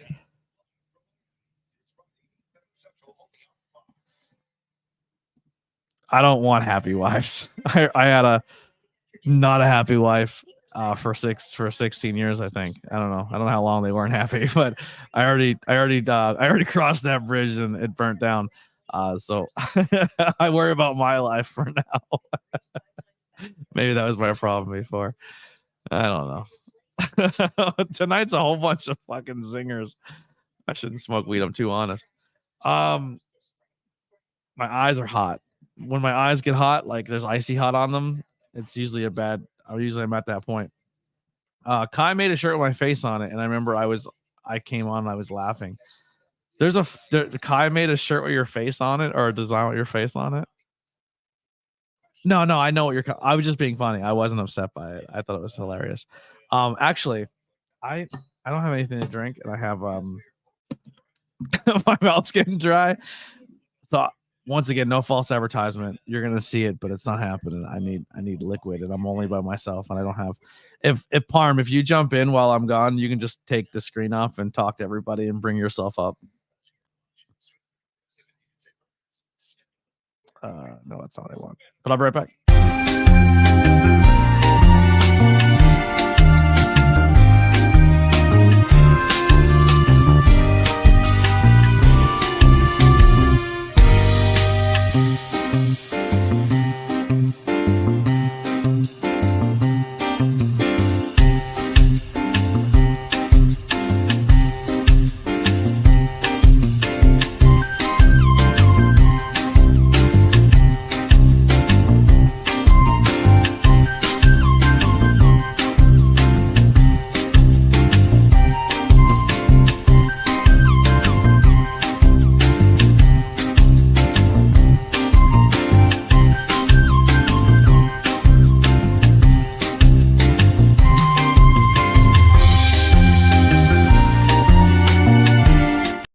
All right, I'm back. I got a drink. Appreciate you all who stuck around and that doesn't piss off when they leave. Because I did lose some people. I lost some viewers. All right, we're back. Certain things a woman can do that a Rumble can't. Or what are some things? Because I have one joke, but I have to disguise it behind a fake list that I'm trying. When I get a high, I describe how my brain is working when I process things or how I watch it. It's probably annoying to people because they're like, yeah, that's how my brain works too. But I'm so convinced that mine's different. Or I just feel like I have to over explain everything. Like that joke on top of a joke. My brain Tarantino's a lot. Things that a woman can do that a Rumble can't. The one you want to go for is 30 guys, right? That's the that's the joke, right? What are things a woman can do that a Rumble can do that a woman can't? I mean, I'm not saying they can't. You'd be my friend if you took on 30 other competitors, man or woman, in an over the top Rumble. That's the joke. Like, that's the best one. I'm not even gonna try to come up with other ones. That'll be the topic of the night. What are things a Rumble can do that a woman can't?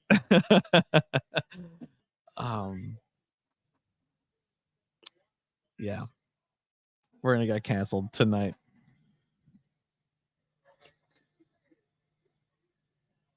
I'm so disappointed in our chat that that topic was presented and no one said a word yet.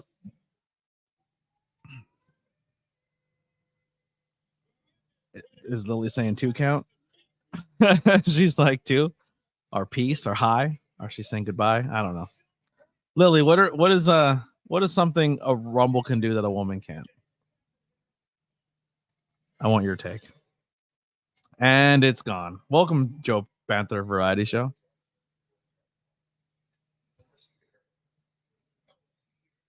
I was getting my haircut and couldn't respond. I can imagine you talking to yourself when you heard it, though. And then everyone around you's like, what are you talking about? And you're like, oh, something in my head.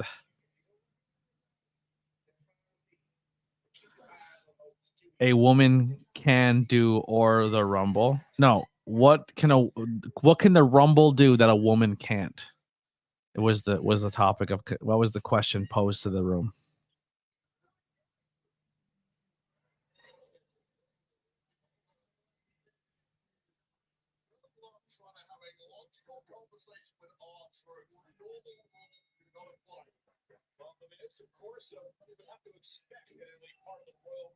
Everyone can hear me. I'm live in the kitchen. I don't know whose kitchen or where you guys are at right now.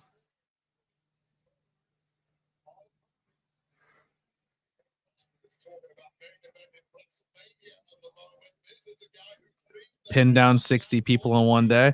Well, the rules of a Rumble are not pin submissions, and there's not 60 pins in any match pay-per-view in the history of pay-per-views. So that one I'm not giving you. That's why I did the joke of take on 30 competitors at one time. We're in the kitchen. Lillian Garcia versus Rhea Ripley at WrestleMania 40. There you go. 15 likes. We're up to 15 likes. That's cool. Appreciate y'all for hitting that like button. I wish 15 people chatted. So I want to tell you guys something real quick. I'm very proud of. I don't know if it's good as a content creator to show your numbers or talk about your numbers or be open about your numbers. I don't know why Parm sent me that WrestleMania. I have WrestleMania font. I already have a whole WrestleMania logo. I don't know. Sorry. I got ADHD brain. What was I looking up? Numbers. YouTube numbers. We're back. That was happening in my brain. So in the last 28 days, we had 7,300 plays and 641 watch hours. My last couple of videos did really, really well, which I'm pretty proud of. But analytics. What was the one analytic I was just talking to somebody about? I showed him it, and I was like, it was so crazy. Oh, here it is. Hold on, I have a screenshot of it. So in the last 28 days for live streams alone, so out of the plays we had, 3.9K live stream views, 239 videos views, and 468 YouTube shorts. And I barely posted shorts, so I don't know where all those views came from. Our viewers. And then for views, 6K views, 400 videos, and 583 shorts. But we're like in crazy high numbers of 6,000 views and 4,000 people, all this craziness just from the live streams alone. So the fact that you are all in here and hanging out and viewing and watching is so cool. There was another crazy stat there that like blew me away. I think it was comments, like comments in your videos and comments on your live streams.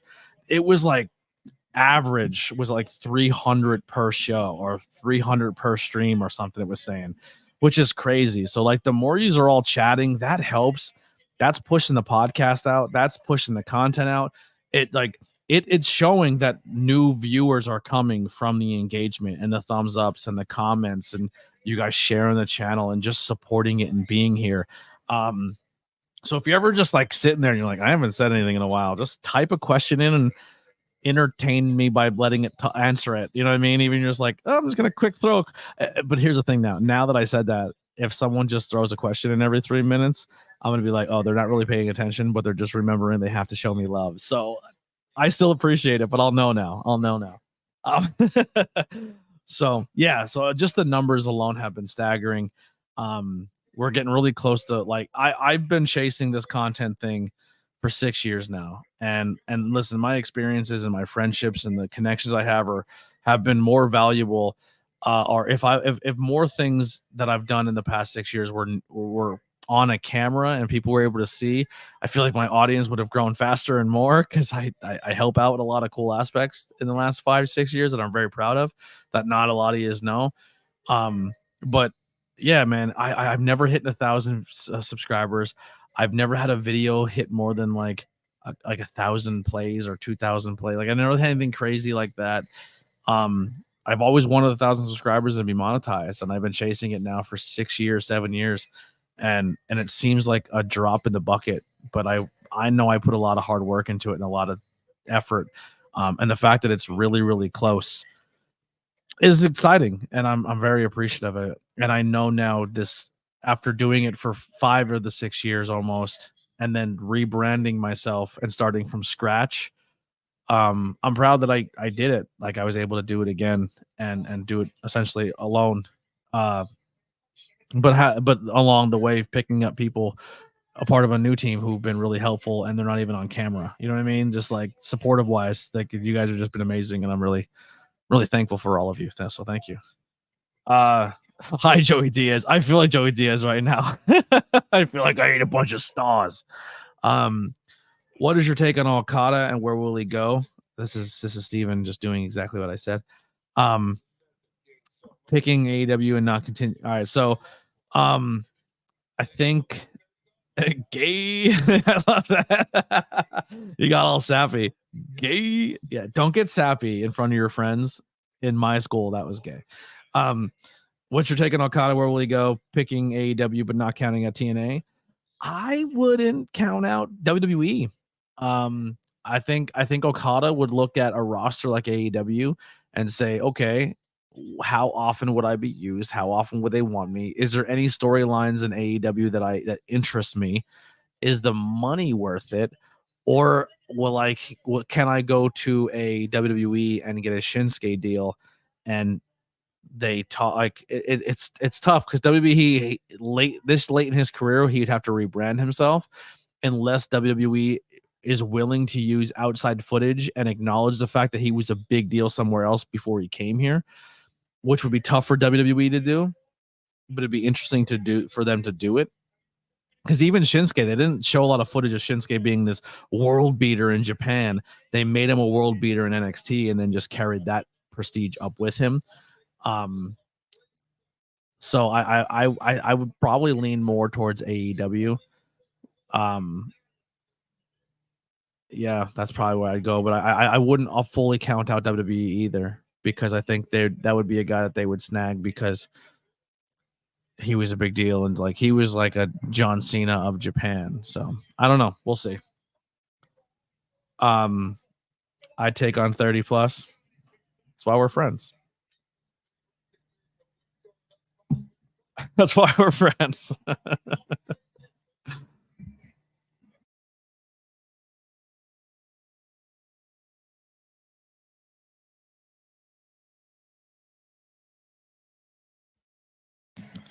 Lily just sent me a Snapchat. She just shaved her legs. There's a lot of hair on the floor. Tons of hair. Shaved her legs. like a shag carpet. It's crazy. I put my body through a Dora school, or put stockings on my feet. I don't know what you're saying there.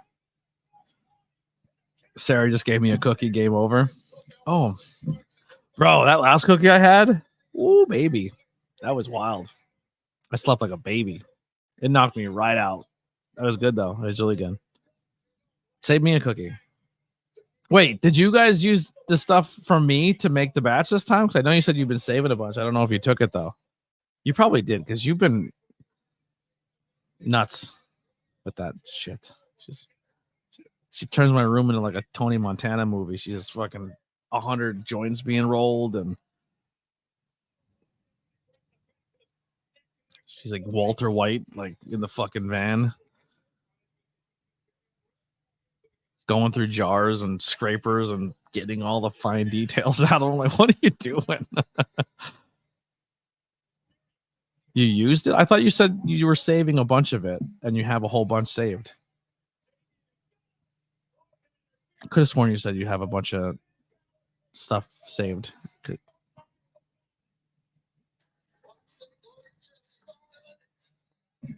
Yes, edibles, weed cookies.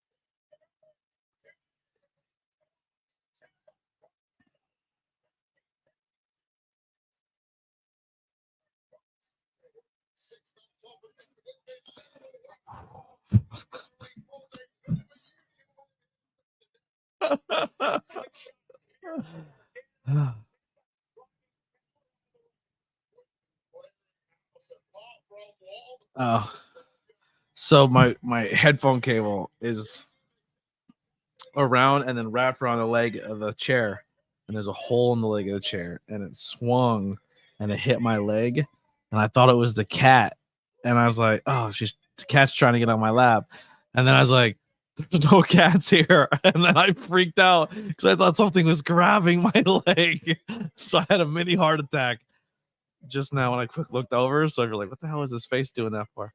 That's just what happened. It was fucking terrifying. It felt so real. Like, it didn't feel like a wire. It felt like a hand. Now I'm kind of freaking out. Still, even though I know what it was. Yeah.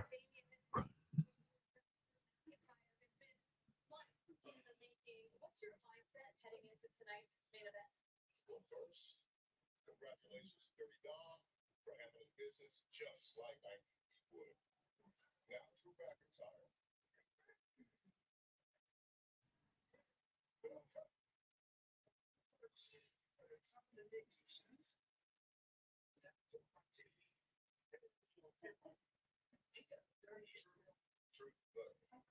What I got going on tonight's real serious, man. I appreciate your sense of humor.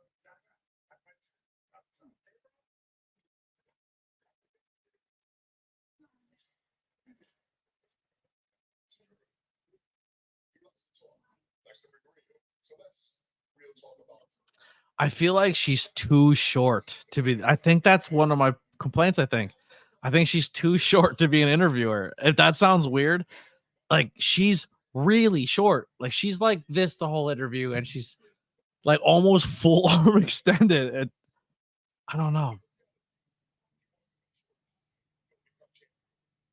But she doesn't look up with her head. She just looks up with her eyes, and I think that weirds me out too. I think I'm just hyper picking at it right now because I apologize. I'm not trying to come off as a hater.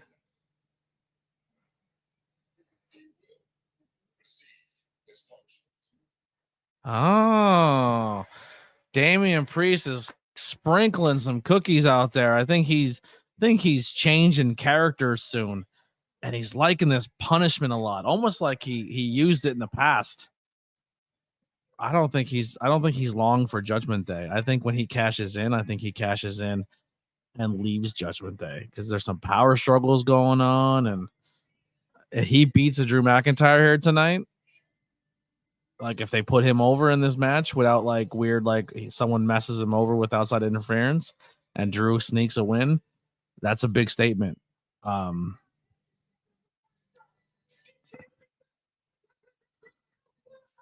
a big statement for what they feel for him. Facts, I'm upset about missing R-Truth. R-Truth made another #1 t-shirt, the Tom and Nick shirt, where it's R-Truth in between two photos of Dominic on each side of him, which is hilarious. And he's going around giving everyone their cuts of their merchandise.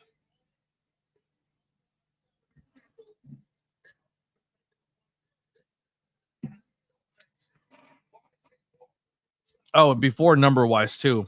The other day we were at like, because I remember I put it in the Discord, it was like 3,300 and some plays away from 3,000, 2,300 some plays. We're up to 2,447. So we're almost at almost 500. We're getting close to 500, which is really, really, really cool. So we had a really big surge in numbers of the watch hours of people watching content or being in live streams. So that's really, really helping. So you guys are doing great.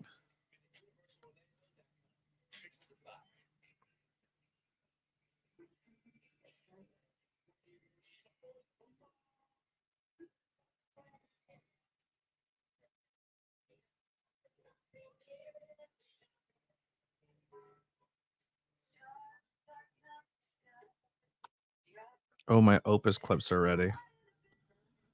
I have so many more to do. So many Opus clips to do. The Live, Laugh, Love one. Yeah. I want the one where it's all their names, like the Cards Against Humanity, but then R-Truth added to it. Another shirt I have to get, still have to get Sami Zayn's duct tape shirt. I have to get that one, yeah. But I don't need any more fucking t-shirts. I have way too many. And that like they don't all of them come in the crate and shit. It's got to be a banger fucking t-shirt for me to buy it. Like I think the next shirt I'm buying is well, there's certain shirts I will collect. Like if Kevin Owens has a banger, I'll get it. His new but it's like I'm not doing it just because you change the tape color to blue. Like that doesn't do it for me. And I think I'm way past collecting all of his Mania shirts. That's a hard one to go back and get all those. But like Willow, I have two Willow Nightingale shirts from her independent days. I have her first AEW shirt, and I had to get her second one still. And then she just came out with a new shirt that's really good. And like Timeless Tony Storm shirt, like that has to happen.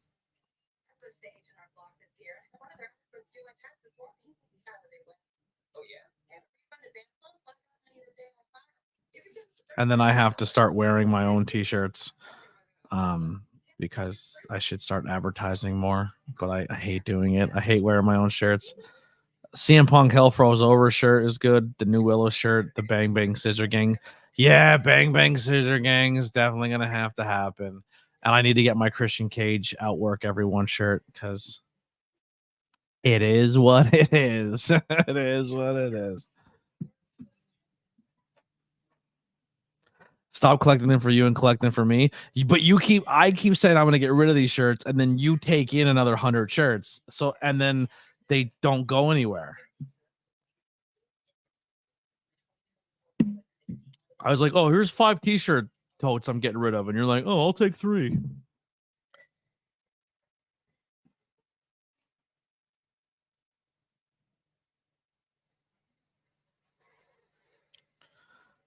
Matthew calls Randy Orton Randy Snorton.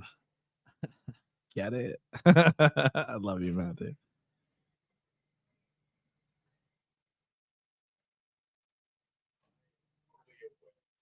James intends on becoming a single ship here in WWE.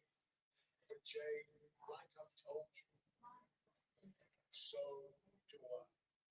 And that means that eventually our paths are going to cross. And the sooner, the better. Because nothing will stand in my way. So Jey Uso fights me next week on Raw. So shit.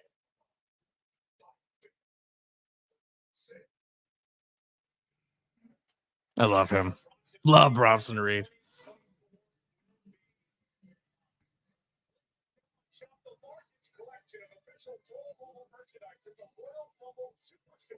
And if you don't want Royal Rumble merchandise, you can buy the ABJ Royal Rumble merchandise.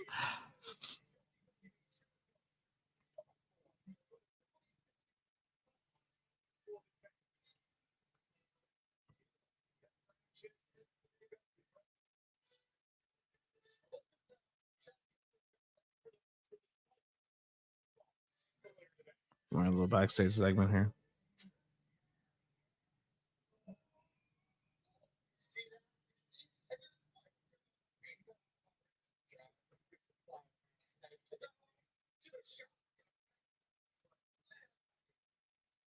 Oh my god.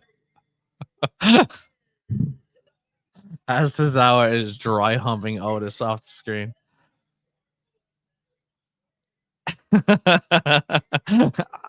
I will never not be an Otis fan. I just like him. I've been an Otis fan since Heavy Machinery. I think he's great. Tozawa is one of the most underrated dudes ever, but I like the fact they're letting him do this comedy stuff because he's good at it. But he can go in the ring, and Shad is funny, man. I think I like this little crew. R-Truth versus Rhea Ripley for the women's championship. Why not? He was in the women's rumble with Alicia Fox in 2021. She watched one Royal Rumble, and now she's. This is what I know, guys. Oh, about him. Let me give you a little tidbit. I love that.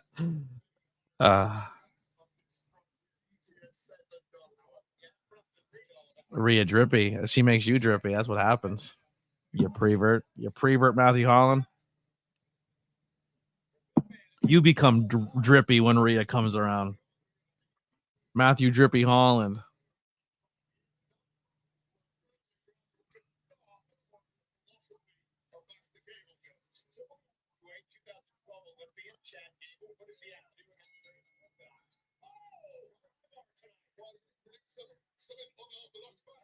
Exactly what we just saw from Campbell.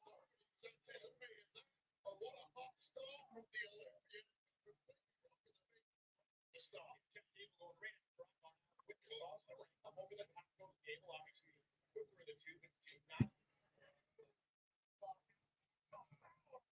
I don't know what that means. Witness me. Canceled. Yeah, he's canceled for his take. He's crazy. If you don't think Rhea Ripley's pretty, I don't. You're out of your mind.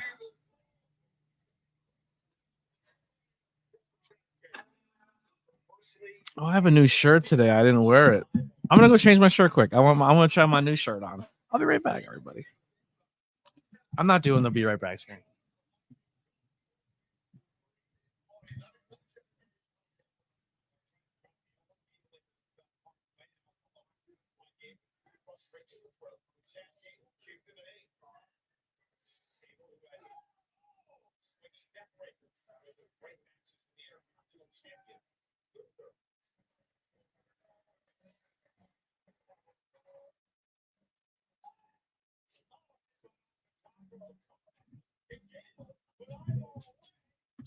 I also forgot I had donuts in the other room, so that was a good move.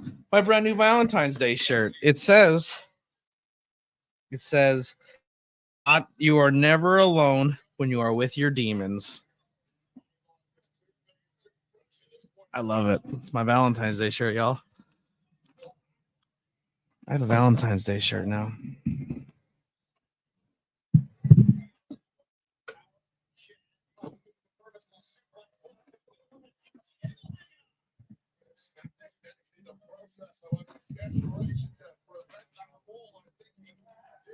I'll eat a donut with Ryback. I'll interview him. I'll TikTok battle him. That's what he likes to do. He likes a TikTok battle. All right, everybody, it's Ryback. Donate money. We got to beat this person because they have a bunch of people giving them money. Give me money. Come on, everybody, double the points, double the money, give me the money, give me your money. That's every TikTok live. Every TikTok live is this. I'm sick, I need money. Or just give it to me. Give it to me. And people are this looks like they're trying to do like hidden sexual innuendo stuff. And like, give me money, give me money. If you do a galaxy, I'll talk to you. And people pay for it. Oh, do they pay for it? The galaxies roll in, the hearts go in, the roses go in. And I watch that and I think, man, I'm never gonna make it as a content creator. Because if you just scam people, it somehow it works. My favorite one I like that they do is they get two people that like the one guy's like, I'm a pro Biden guy, and then like this one's like, I'm a pro Trump, and then they meet each other randomly on TikTok, and then they argue of who's better, and give me your money to prove that this guy's better, and if we win, they can't talk, and the money rolls in. It rolls in. It's crazy to me. I don't fucking get it. I don't get it. I don't get how someone's like, honey, where did $300 go? Oh, where'd it go, Susan? I'll tell you where it went. This lady on TikTok is a pro-Trumper, and the guy is a Biden, and she needed $350, so that guy couldn't talk the rest of the night. That's where our goddamn rent check went this month. I gave it away to people on TikTok. I thought that was a good bit. Yeah. It's so frustrating. TikTok has gotten really bad, man. Like there's still really good content creators on there, but they're ruining good content creators of people who have built really big like I know someone who does really well on TikTok, like really well on TikTok. With their views and stuff like that. Like they're to the point on TikTok where they're at such a high level that if we were to stop right now, it would be a problem for them. It would change their lives because they have made profits being a content creator. And it's probably something that they can bank on like as an income. And I feel like they're good at content, but they never got big on Twitter. They never got big on YouTube. And they've told me this, and they said where they grew up was Twitter. Like what TikTok is what blew them up, and that's the platform they go. And they're trying to build that audience on YouTube as well. And it's hard to get people to get off of TikTok to follow them on Twitter. But it's like all those people that were on Vine, right? So like all these people are on Vine, and they worked really, really hard to be on Vine, and then Vine shut down, and they lost a form of income or a form of their fan base. But TikTok's at a point now where I think some people are being turned off by it because it's turned into those types of lives where the content's so bad that it's like becoming annoying, and then it's getting to the point where the shop is just like everything's a commercial on there. It's like, buy this fucking brush, buy this, buy that, and I think it's like turning people off, and it's gonna start affecting big content creators on there are people who really bank on that TikTok community that they've built, and I think it can hurt people in the future. Shitty content can destroy a brand where people don't want to be on it anymore. Glazed donut time. The muffin.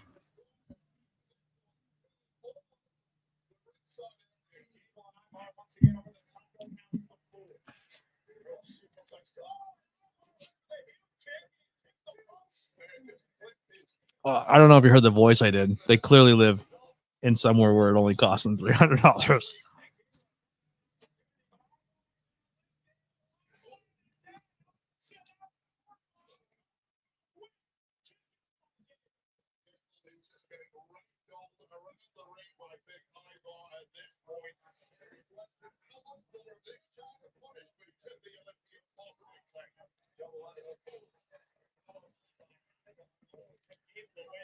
I don't know. No one's talking anymore. Remember when I said like, "Oh man, comments have been really good. It's been super helpful," and then everyone disappeared.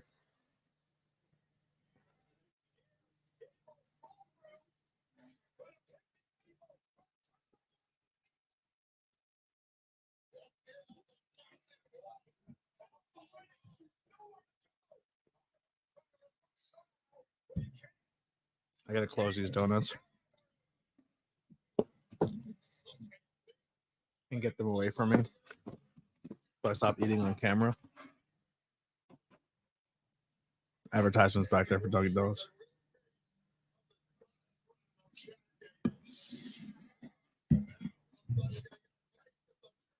All right, that hit a little bit of a spot for me.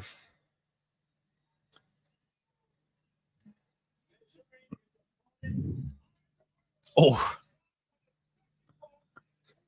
Ralphie's here. What's up, Ralph?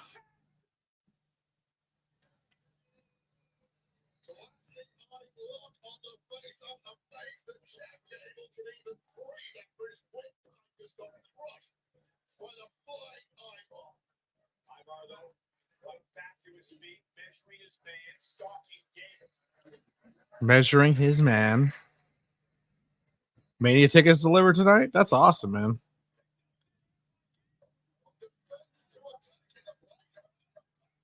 I'll be watching from home. I won't be in Philly. I don't think I'll be able to make it that weekend. Or the funds or car to get there.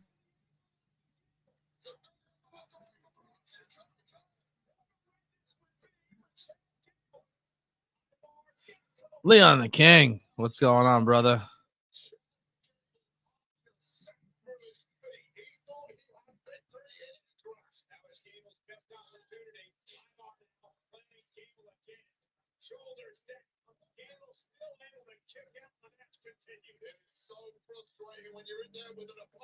I really like Chad Gable. I think he's good. I think Ivar is good too. Like, I think Ivar is a pretty good big man.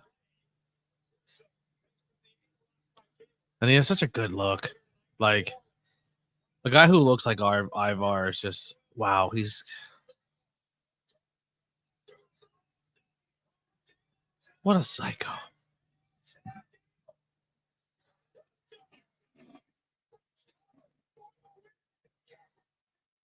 Good spot. Really good spot.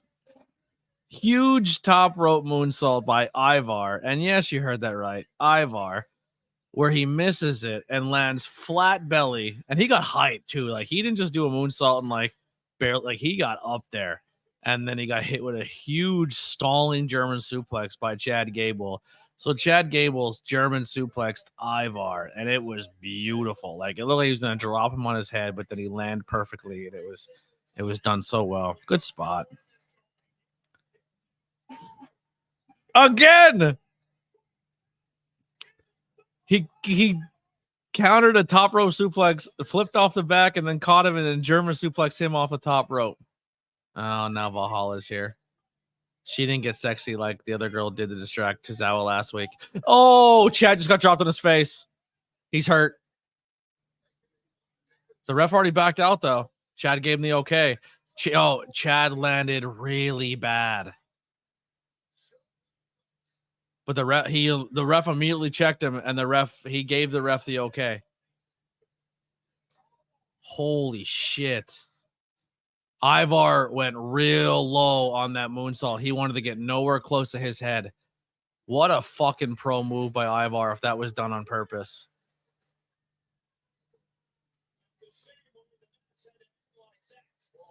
Yeah, double check Chad, please.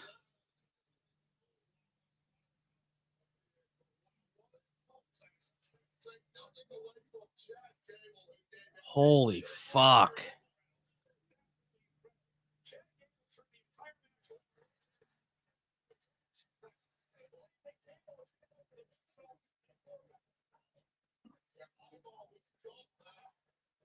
They showed a different angle of that. But look at Ivar. He jumps so far to the left. So if he's gonna land anywhere on Chad, it would be only on his legs and got nowhere near his head because he just dropped him on his head real bad. Chad's good though. He's sitting up on the outside. They put a camera on him. But that was scary. That was a scary match that turned into holy Hannah, look how good they are professionally to get that done. That was impressive. That was a good match. Match of the night so far. Chad Gable and Ivar. Who would have thunk? Killed it.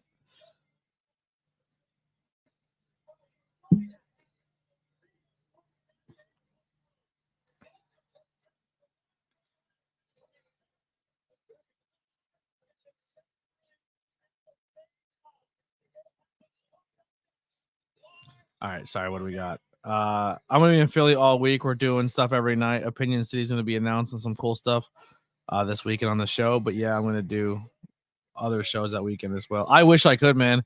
I really, really wish I could, but I know that's gonna be an undertaking that I just won't be able to do because getting out there is not just one challenge. Oh, did they change the Vengeance Day logo? Oh no, they have a new one for this year. Lily, I don't know. So Lily, there's a different Vengeance Day logo. They just showed it on TV. But the one you made is really, really good. But yeah, just to get there is gonna be a challenge, but then also not just to get there, to like feed myself for the day and then pay to get into the shows and then transfer. It's gonna be a lot. Yeah, they made a different Vengeance Day logo. So it's a V with a circle around it, but then the V turns into like a devil point tail, which it wouldn't be a bad, cool way to do an ABJ thing, where just like ABJ in a circle and then a swoosh around to a devil tail. But it's not the heart crack anymore. It's a little different. It doesn't look difficult though. I'm gonna be honest. Building the ABJ V would be the hardest part. If Chad Gable was a foot taller, he might be a world champ. Agreed. He's really, really good. Banging match. Steven says, ouch.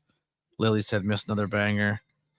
You'll get all in, so I think we're even. I don't even know if all in's happening. I'm gonna be completely honest. Like, unless I can get a car and then get that car to get me a different job, because all these work at home places I've been applying to just don't call me back.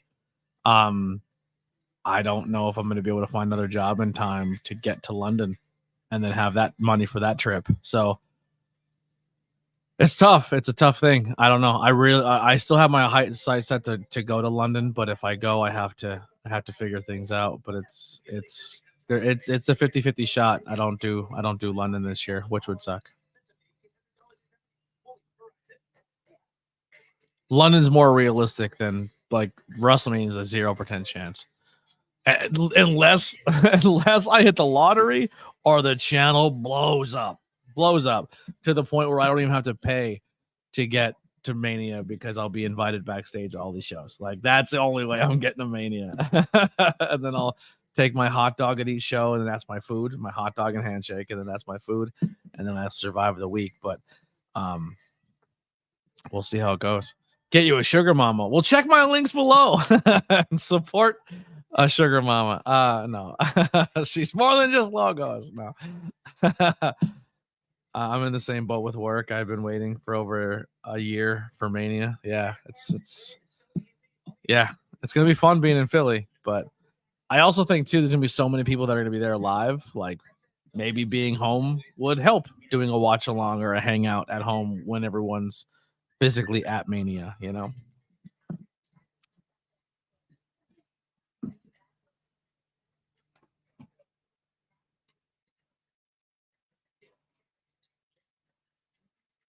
Wow, check my links too. Yeah, go check out Lily's links. Some good stuff in there.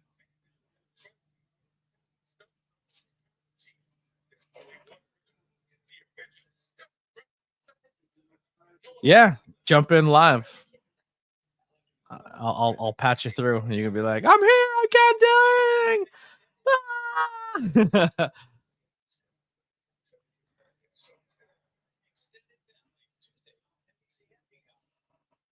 Another thing too, I was gonna do for Mania weekend in London is I was gonna order another couple set of stickers. I used to get 250 stickers for like $60. And then the website that I use is like 250 stickers is like $120 now or something crazy. Like, it went up so much per sticker. Like, before it was like it was affordable for the most part. It was like, oh, you can get, it's 125 stickers for $90. And then it's 250 stickers for $200. So it's $200 now to get 250 stickers, and before it was $65. So I used to just order these stickers and just give them away. I use the stickers as business cards, and I would just give them away. But I can't justify giving away $200 worth of stickers. Like, it's just too expensive to just buy them and give them away. Yeah, $200, and that was the cheapest site I've ever went to. Like, I did a lot of research and found this website, and I used to tell people all the time, so like they can make money and the website sticks around. But they made a lot of money and then raised all their prices, because 250 stickers for $200 is fucked.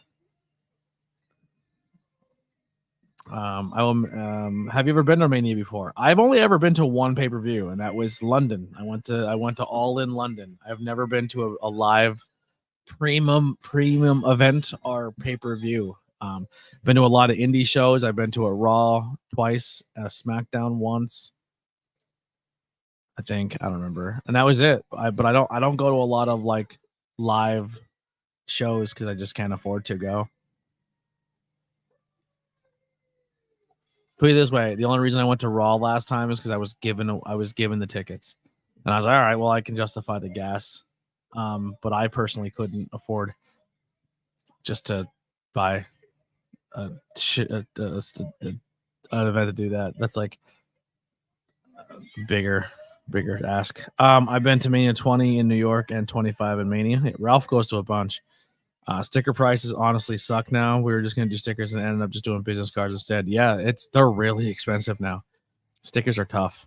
And yes, we are doing the face-to-face. I'm talking as Cody Rhodes comes out, because that's a lot of filler if you don't talk, because it takes forever to get to the ring. You know why? Whoa. I'm terrified because I was actually going to go buy buttons too from Sticker Mule. What are Sticker Mule? Let me go look at Sticker Mule quick. So the website I used was 250 stickers for $200. So I'm going to check out two different sites here real quick. So let's say 3x3 contour cut. So this website's only $100 for 200 stickers, and then $150 for 300. That's not terrible for a 3x3 die cut sticker, 3 inch by 3 inch. Not horrible. Let's see what Sticker Mule does. We'll do die cut stickers, 3x3, 200 stickers, $133 for 300, $168. But Brand Depot is charging $200 for 250 stickers. How do they become the more expensive website? That's crazy. So Sticker App right now is doing 300 stickers, 3x3 stickers for $151. Brand Depot is 300 stickers for $168. It's not bad. It's not bad. Because I was going to look at the buttons, because buttons do really well for me too. People really like the I Heart ABJ button, and I do about 1.5 inches in diameter. 500 buttons for $138. Buttons are cheaper than stickers right now. Buttons are cheaper than stickers. Is Vistaprint still doing a thing over there where they print your own design for stickers cheap? I think Vistaprint is kind of like the merch pages now, where they inflated it really heavily. Like, so your person pays $5 for a sticker, and then you get like $1 cut or something like that. I don't know. I could be wrong.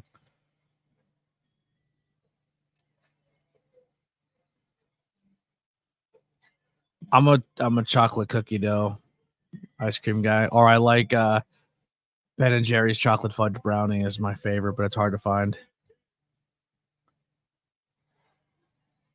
$90 for 300 pins. I actually might order a set of pins next paycheck. I might go that route and just give away buttons.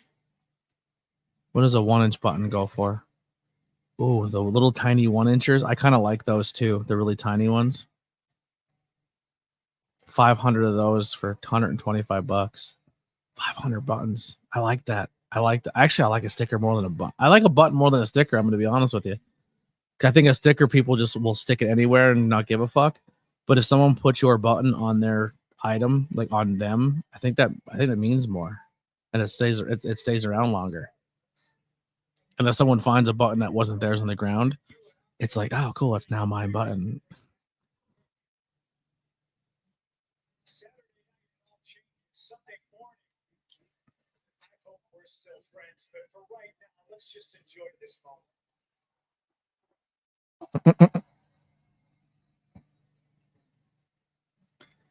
Yeah, they're all $3 on TeePublic. I can get one and a quarter buttons, like 1.25 inch buttons for 500 for 132.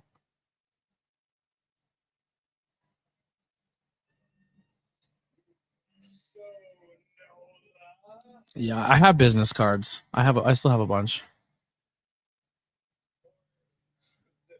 I actually got my business cards printed from Canva. What do you want to talk about?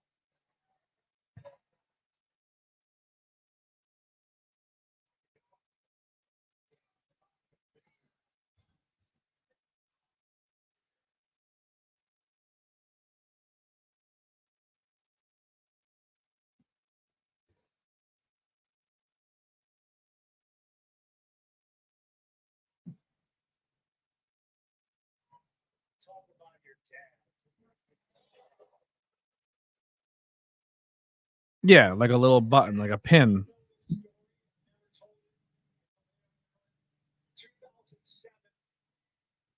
Your father calls me on the telephone and he tells me he's sending his youngest son, Cody, to Ohio Valley Wrestling to start his journey as a professional wrestler. And he tells me, I want you to keep an eye on my kid. At the time, I don't know if I was the guy for the job, and I certainly didn't know you yet. I wasn't aware if you would need a guardian angel. I didn't think you did. But when the American dream asks you for a favor, New Orleans, you say yes. It wasn't a hard job. I stayed out of your way. You didn't get into any trouble that you couldn't talk your own way out of. You didn't fall into the same places I saw a lot of our contemporaries do. And I watched you grow from a preliminary wrestler into this bona fide main event championship caliber superstar that stands before me today. It might sound a little bit condescending coming from me, but you know me. I'm proud of you. Bring this up. I bring this story up. I bring your father up because on Saturday I feel like I'm breaking a promise. In the Royal Rumble, when the bell rings, me and you cross paths. I'm not going to be looking out for you. I'm going to be looking for you. I'm going to do what I have to do. I'll punch you in the face. I'll throw you over the top rope because CM Punk is going to win the Royal Rumble, and he's going to go on to main event WrestleMania. Sorry, I'm just letting this promo go through. So if I'm not talking, that's why. If you're not watching wrestling along with us, I try to stay quiet during promos. Someone who is talking to me, but thinking about him. I work with countless legends, luminaries, and dignitaries in our industry. Freebird, Michael Hayes, Bruce Pritchard, Triple H, even Mr. Heyman. That when they see me, they can't help but see the American dream, Dusty Rhodes. It's a very large shadow, but I think you know well that I have done everything in my power since I left here to not just be in the shadow, but to be the light in the shadow, to subvert expectations on my own last name and be my own man. You're talking about OVW. You're fine. Showed up to OVW, folk style wrestling experience only, no matches, under my belt, a complete nepotism hire. And there you were, CM Punk, who had toiled on the independent scene for 10 years. A badge over here would be more of a patch. We call patches, where you sew them onto a clothes. Buttons are like the little clothespin. Like you put it has a piece of plastic with the logo, and then the clothespin shuts it on it. So you can't really like sew them on. That's, I think, the disconnect there, Anastasia. What you're talking about is more of a patch, like how my jacket has a bunch of them all over them. We call those patches. Badges are what cops have. Business from personal. Can you? Because I wasn't born into this business. You very much were. You grew up in this business. Personal to you is this business. You were the son of one of the most legendary professional wrestlers of all time. One of the greatest. We'll talk to you soon, Lily. Thank you for hanging out. And you said to start this all off, you and I traveled very different paths. I'm a famous dad. When you showed up to OVW, other people saw Dusty. I saw Cody. I didn't see necessarily a nepotism hire because where everybody saw that you were born on third base and you were afforded all these great things and you had the head start that I didn't get because I had to scratch and claw and fight my way to get to where I was. I saw the burden of your last name. I saw how hard it was going to be to come out of that shadow. And congratulations, you have done it with flying colors. It's a good promo so far. I'm into this. Very nice, expensive suit. Me and what I wore to the gym today. Two very different paths. One very, very similar goal. I didn't have the famous dad. I didn't have the American dream, Dusty Rhodes, son of the plumber. Global international heavyweight champion, superstar wrestler, recognized on the streets. Dining with kings and queens. How's the rest of it go? Slept in alleys and dined on pork and beans. Dad, my father was blue collar. My father was just a regular guy. He was an electrician, which makes it kind of ironic. I'm more of the American dream than you are.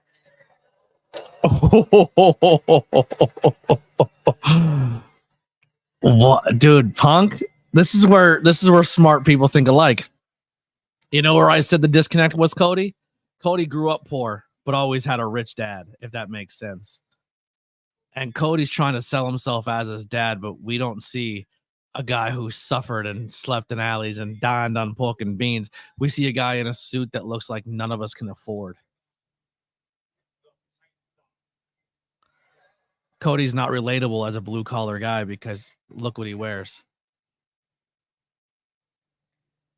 You said right up there. You said a few words. You rattled off the formula for a revolution. You inspired countless. I love that line. You rattled off the formula for generations. I fucking love that line. But then you left. And when you left, you really left.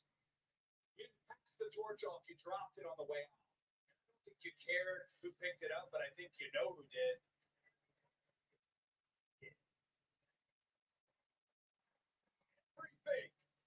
Everything that you spoke about, I literally did. Yep. So where you talked, I walked. And what is actually ironic, that makes me more CM Punk than you. Good fucking promo. Good promo. Holy shit. That is storytelling. They just sold a WrestleMania match right there. Good fucking job, boys. This whole arena now wants this match at WrestleMania. This story is better than him versus Roman. Just with one shot on both of them on a microphone.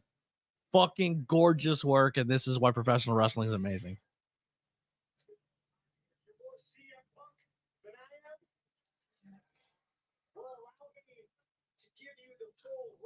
WrestleMania CM Punk experience. See, Cody Rhodes, you have carried this company on your back for a soul-crushing 2 years, and you're right around the corner, and they hand you the cover of the WWE 2K video game. Congratulations, by the way. It's on sale pretty soon, I'm sure.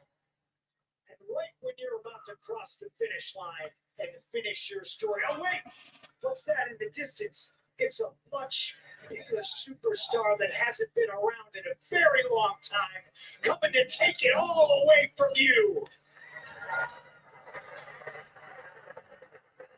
I'm talking about me.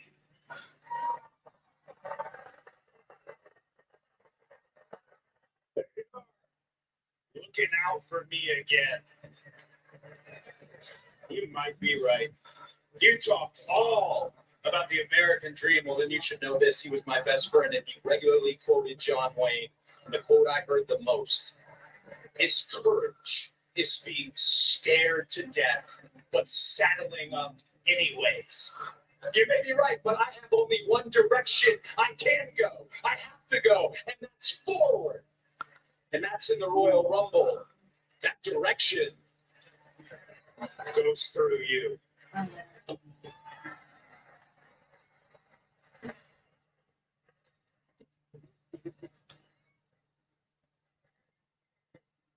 You just sold you so far tonight for the men's Royal Rumble. You have just been shown your final three.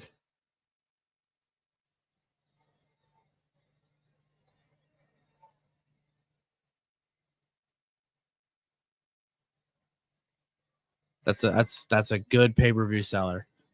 Gunther saying he's in and going that route. They're saying as an IC champion, he's going to take that spot.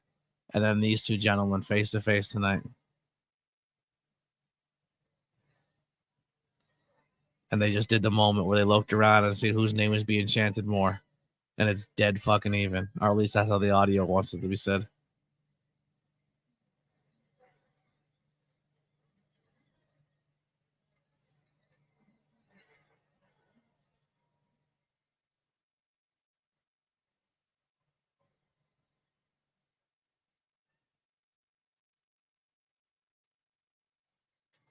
They just equally gave each other. They equally gave up the ring. No one has the upper hand yet. Good fucking promo. Good promo. Great promo. Kids at home, you have a speech impediment, you got a stutter, you got a lisp. With enough work, dedication, and being true to who you are as a person, you could be one of the greatest on the microphone. Good job. Good job, Cody Rhodes.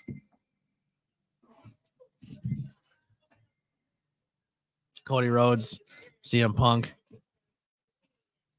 Just delivered. They just delivered.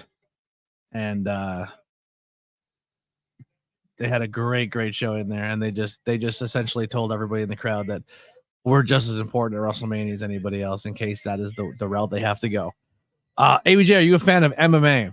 I used to be a huge fan, and then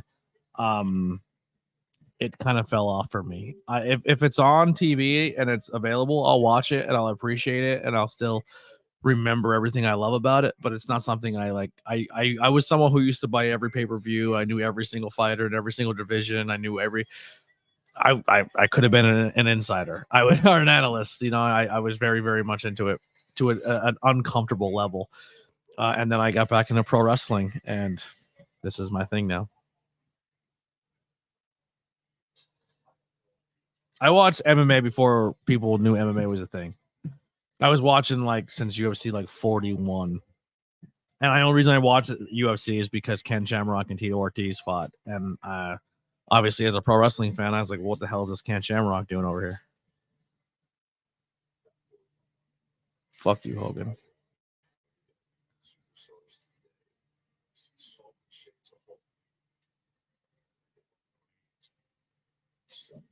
I hate that they give this guy TV time. He needs to go to fuck away.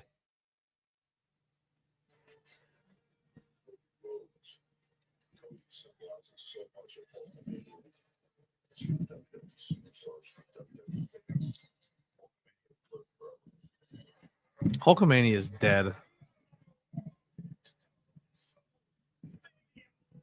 Someone make a Hulkamania with a white hood on it. Piece of garbage.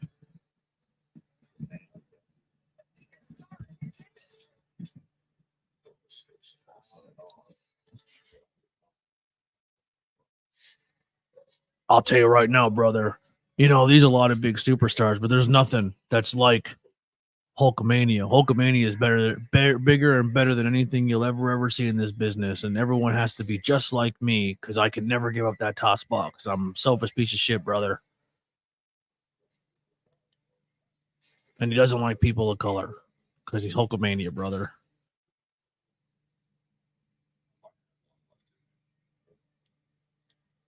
There he is. Confirmed. Hogan's in the Rumble.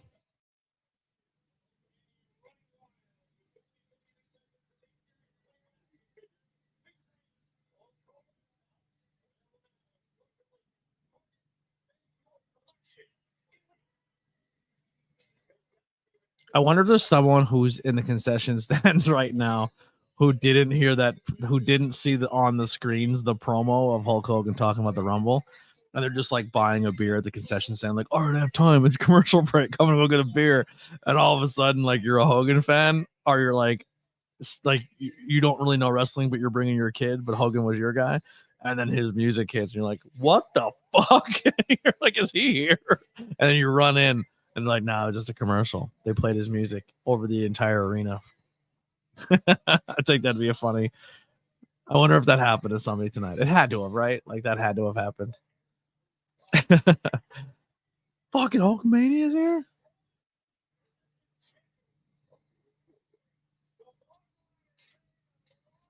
Ever since CM Punk got starts in the UFC, it's hard for me to take him seriously as a tough guy. I understand that wrestling and pro wrestling, MMA and pro wrestling are different, wildly different. I'm going to be completely honest with you. There's not many people you can take from the WWE and put them into MMA and they're going to be successful. And that fight went down exactly how it should have went down. But I still respect the guy for getting in there and fighting 100%. Because like, here's the deal. Say the toughest kid in your school beats the shit out of you every day. Every day. He gets beat up every day. He beats you up every day. He beats up the whole school. He's a tough guy. He can beat up everybody. He could beat up most people that talk shit about him. And then he's like, I'm so good at beating people up, I'm going to go pro. And he gets beat the shit out of him twice. Does that make him less tough because he's still tougher than you? Or does that make him the biggest bitch in the world all of a sudden because he got beat by two top level guys? You know what I mean? Like, it's. I get where people say, like, well, now CM Punk can never sit there and portray himself as a tough guy because he got knocked out by two professional fighters. But it's like, he still got in the ring with two professional fighters. As you say from home, that CM Punk's a pussy. You know what I mean? Like, I give him respect for getting in the cage.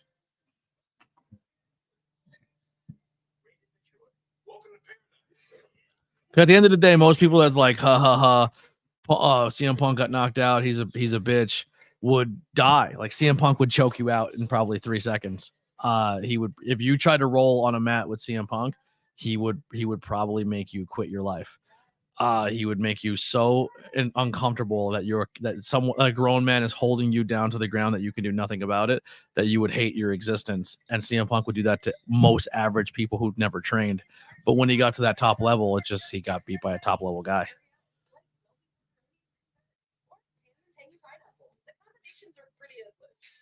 Yeah. Or like that show that used to be on MTV, Bully Beatdown, when they used to bully beatdown people.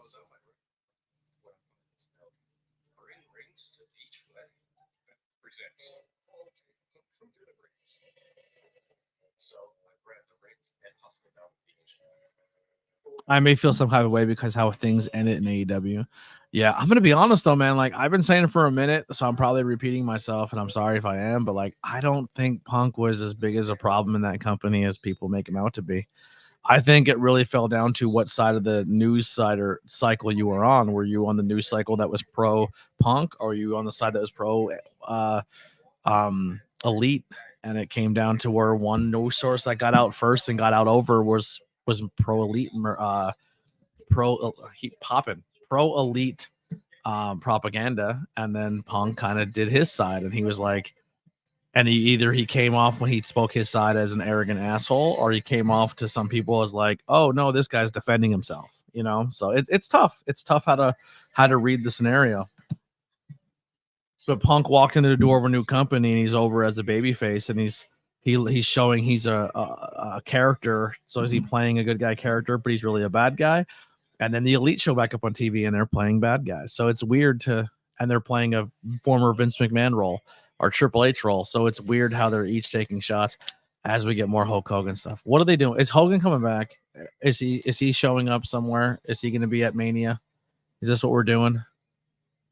Why are we going so hard in the paint for Hulkamania?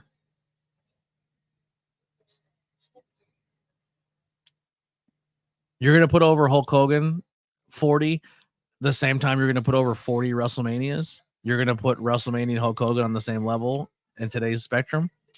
Interesting move, WWE. Interesting move. Is Hulk Hogan that important to you after everything he's shown you that you have to put him on the same level and merchandise cycle as your WrestleManias? I would have distanced myself from that, but that's not my call. It's got to be something, right? He's got to come back for a couple weeks and be involved in some type of shenanigans. It's too hard of a push. It's kind of gross. Yeah. My mic sounds like I'm in an empty room. I don't know. I mean, I'm kind of in an empty room. The only thing playing is my TV. They had me freaked out.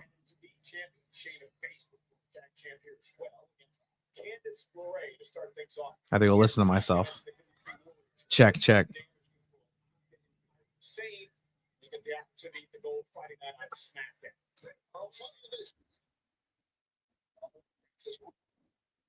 I don't think it sounds bad.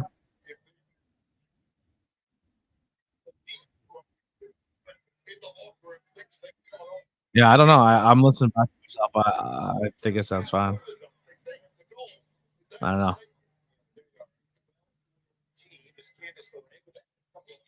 They're making a big deal out of Hulk, so when Roman retains at Mania, he'll beat Hogan's reign, and it'll be much of a yeah, but he doesn't.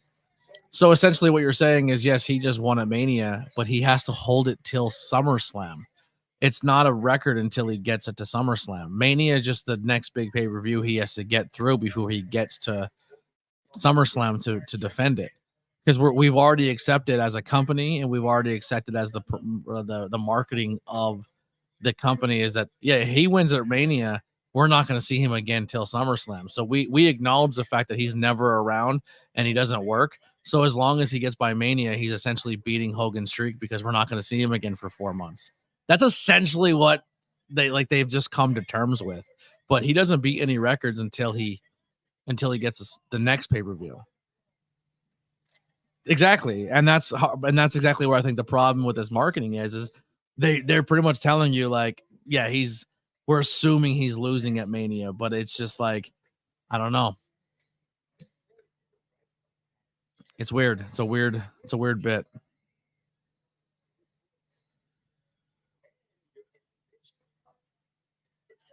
Interesting. Either that or Hogan needs money for court, so they're going to make more merchandise for him so he can pay for his bills. That's what it probably actually is, to be completely honest with you. It's probably most likely Hogan can use an extra couple bucks right now, and WWE is throwing him a bone. Yeah. I'm dumb. I should have just seen that from the start. I should have sniffed that out. If he wins at Mania, I'm gonna write Ticketmaster and ask for a refund. He's winning at Mania. If he has to wrestle, if he's wrestling Cody, I would say he wins. But if Cody ends up wrestling CM Punk now because Seth can't be there for Mania for Rumble, the only thing I can think of, if Seth doesn't come out tonight and hand over his title or do his title, they're going to give him the benefit of the doubt and they're going to say, okay, Seth, we're going to give you till the month before. And if you don't feel like you're anywhere close and we get you checked out again and you're not close enough for Romania, we have to pull the trigger and change it up. But I personally think they're giving him the benefit of the doubt to let him keep his title until Mania. So he has his moment because he worked so hard for it. But I think they are now planting the seed that it can end up being Cody versus Cody Rhodes versus CM Punk. If The Rock decides he calls in and says, I'm getting Roman at Mania. If it goes Rock Roman's winning that title and he's taking it to SummerSlam. But if Roman's wrestling Cody, I can see Cody beating him at Mania. But I think right now our two main events are not as locked in as people think they are. I think it's a very high chance you're going to see CM Punk versus Cody Rhodes, and you're going to get Rock versus Roman.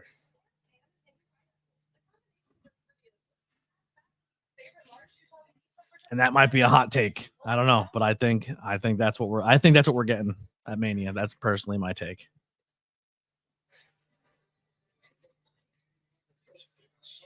But if it does happen, you heard it here first.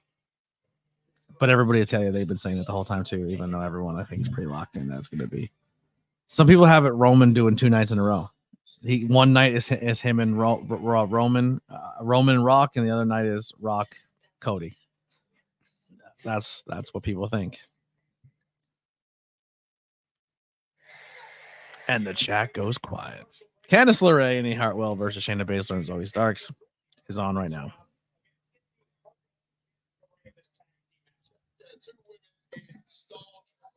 Ooh, good spine buster.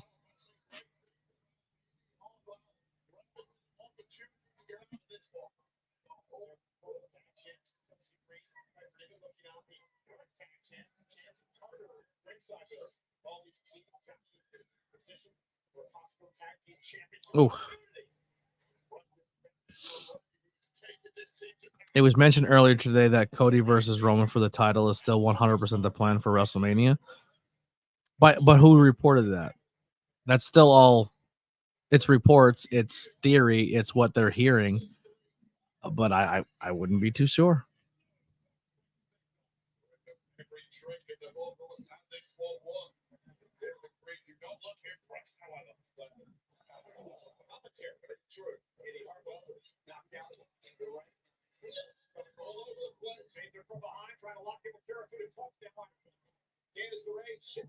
Shayna is no longer the legal woman because Zoe Stark has made the tag.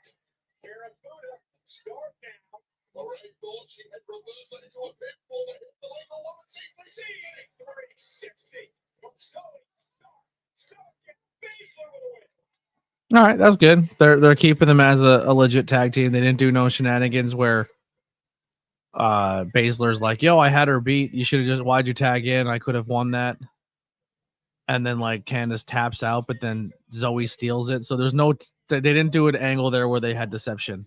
They actually used tag team cohesiveness and just bullied the shit out of those two girls. So I don't hate that booking. And I thought for a second that when she did the blind tag that it would have caused problems.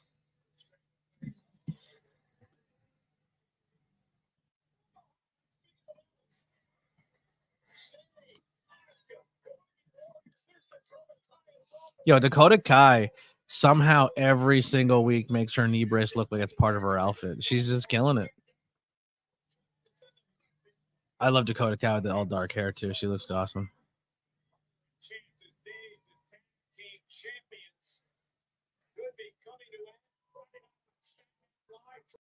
Did Kairi Sane just do a Rick Rude? What was that? What is she? Kari is doing? I don't understand at all. She's like an anime character. I don't know what's going on. That was wild. I don't. I get why they use dragons and stuff for him now, but it's not my favorite. Between the American Nightmare, Cody Rhodes, and CM Punk. Everything I have to say, I said to both their faces. Oh, is this how Kaori acted more in Japan? She wasn't like a pirate. She was like a weird emo or weird like gamer girl. I don't even know what the style would be. K-pop. I don't know. I don't know enough about Japanese culture, so when I see it, it confuses me.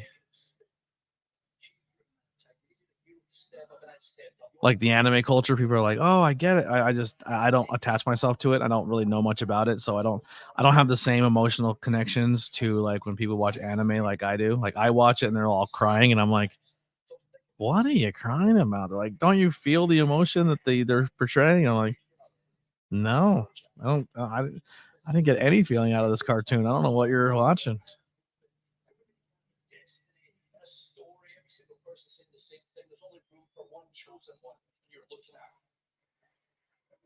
At least Drew's trying to do something different with his path. Drew's probably your final four too. I'd say your final four is going to be Punk, Cody, Drew, and Gunther. But to have all four be Raw is probably not. Nah, I'd say 2 Raw, 2 SmackDown. Who knows? What the fuck am I saying? She did the pirate stuff, but then she had way more personality, but somewhat dropped it when she turned to stardom. I get what she's trying to go for here. I just don't. I don't. I lie. I don't get what she's trying to go for, but it's just, it's different. I don't know. I cried to start One Piece, and I saw how many episodes there were. Yeah, I watched a few animes with friends that were like, "This is the one you need to watch," and we watched like 2 hours worth of it or a couple episodes of it, and I was like, "Bro, this is." I'm gonna be honest, it ain't doing shit for me. I'm bored as fuck watching this. Can we change this? And they're like, "Oh, how dare you?" I think the first one I ever watched Dragon Ball. I sat with this kid, and we watched a ton, hours of Dragon Ball, and I watched it over and over and over. The whole time he's just like enamored and he's so invested. And then they're like, "All right," I'm like, "All right, cool. What's the next episode?" And he goes, "Oh, that's it. The next one's a different season. I don't have that one yet. I only have these tapes." And I was like, so I watch Dragon Ball like I watch wrestling. Like, all right, he's charging up. We're gonna get this cool fight. And then they made it. They still the whole season went through, and he just like, or he's in a tube, and he's just, "I'm gonna become so much stronger when I get out of this tube." And they never leaves the tube. And then I never seen the fight, and I was like, "Fuck this show. There's too much build up. I can't do it." Half these episodes are filler. It's just like these two guys are randomly fighting, and this guy's still charging up. But we all want to see this guy fight, but he's in charge up mode for the whole season. And then you see all the other jabronis fight, and it just wasn't for me. Tony crudely explains Dragon Ball Z to diehard fans. I'm sorry if I got your whole show wrong, but that was my experience with it. So I can just see someone as passionate like of us, me, as they are about Dragon Ball, and I just gave that description of it, and they're like, "Fucking wrong! How dare you!" I feel the same way. When people tell me Parks and Rec or The Office is stupid, and they tried watching it and they thought it sucked, and then here I am, I watch it, and every episode gets me. I get it, man. Everyone's different. That's just this was OG Dragon Ball, I think. I was like fucking 11 when we watched it. You should do comedy watch-alongs of Dragon Ball. Oh, I don't know if I have the patience for that. Maybe I start a series. There's enough. Like, where is there somewhere I can watch Dragon Ball? Or just any anime? Like Tony watches anime, and I just like put it on, and I see how many episodes I can make it in. Like, tune in next week to see if Tony sticks with this cartoon on the next ABJ Watch Along. I think we're on to something. Tony watches anime. ABJ watches anime, and I don't even have to prep for it. I'm gonna be like, listen, you hit your post notifications, and when I go live, you better be ready because it's going live and you watch it. I want the breakfast poster from Ron Swanson's office. I love Parks and Rec.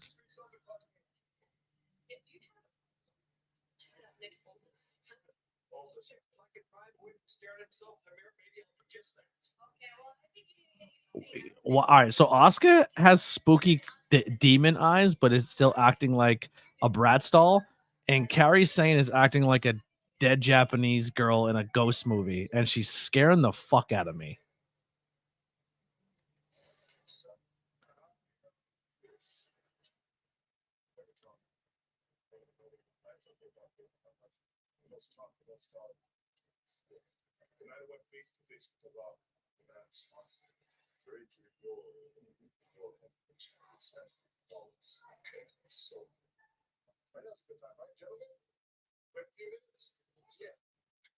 I'll meet you in my office.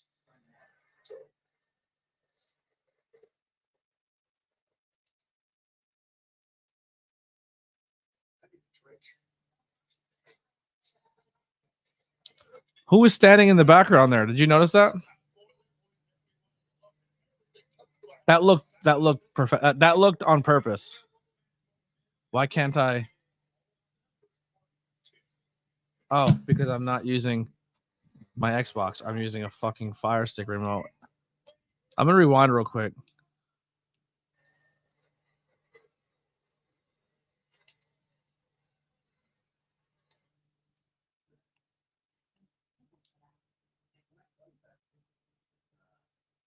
I can't tell who it is, but she's clearly dressed as a character. And is that Liv Morgan? It can't be. Why would they put her like that in a backstage role in a skit? But it's definitely not.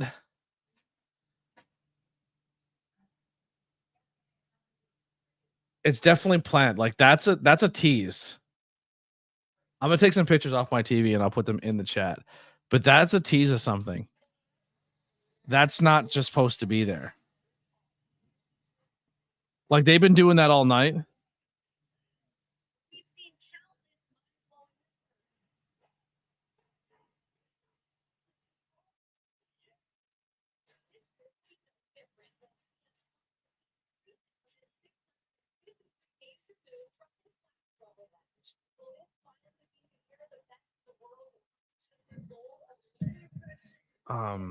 My favorite Rumble, it's hard not to say the one where Flair wins, but my favorite personal is Sean.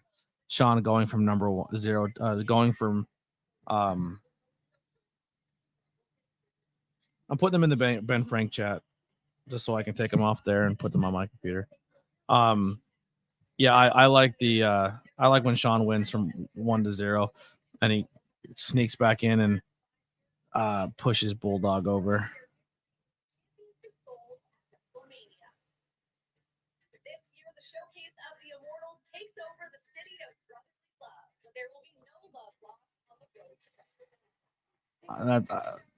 Oh, Lily's not watching the stream anymore.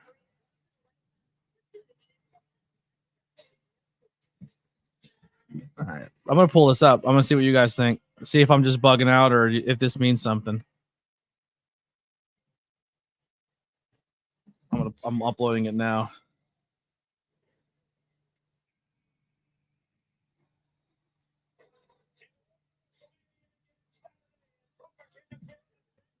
All right, so this is the backstage skit. So Pierce says, "I need a drink," and over his shoulder is this girl. She's not just a random girl who just happened to be standing in a shot backstage. And if she is, then wow, I would expect them to be more alert of their backgrounds. I think that's somebody in some type of gear, or I just don't know who.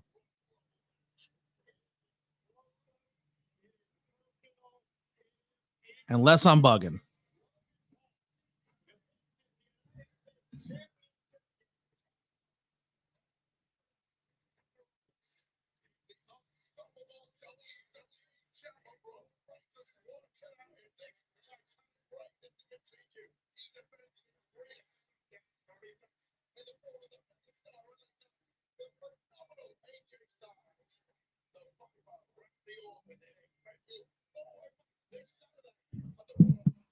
Yeah, I don't know. I think maybe I'm crazy. Maybe in 3 or 4 weeks, she keeps popping up backstage. People are like, who's this girl? Once again, you've heard it here first if it becomes something. It's a cool guitar riff. I have no idea. Yeah, I don't know, man. But it doesn't seem like it seems intentional. That's a cool face mask he's wearing. I really like that. Yeah, Nikki Cross is standing on the stage during Valhalla. I still think I think we're getting Sanity back. I think Sanity is coming back in some capacity.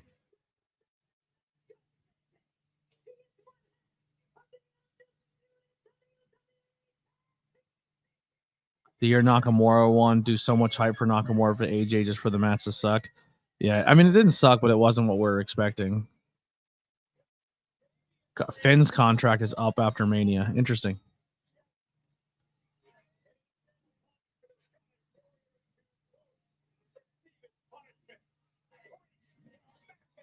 My buddy's band that tours the countries, country or the world, I would say they've done European tours and shit. They sound very similar to like a Judgment Day. The way the guy sings, he sounds very similar to my buddy, like a really strong Chris Cornell style voice. She looks too small to be Camille. She doesn't look very like that. Doesn't look like Camille at all.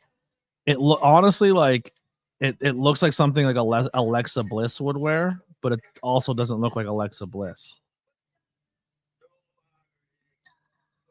I don't know. I don't think it just seems to me that it's just too random.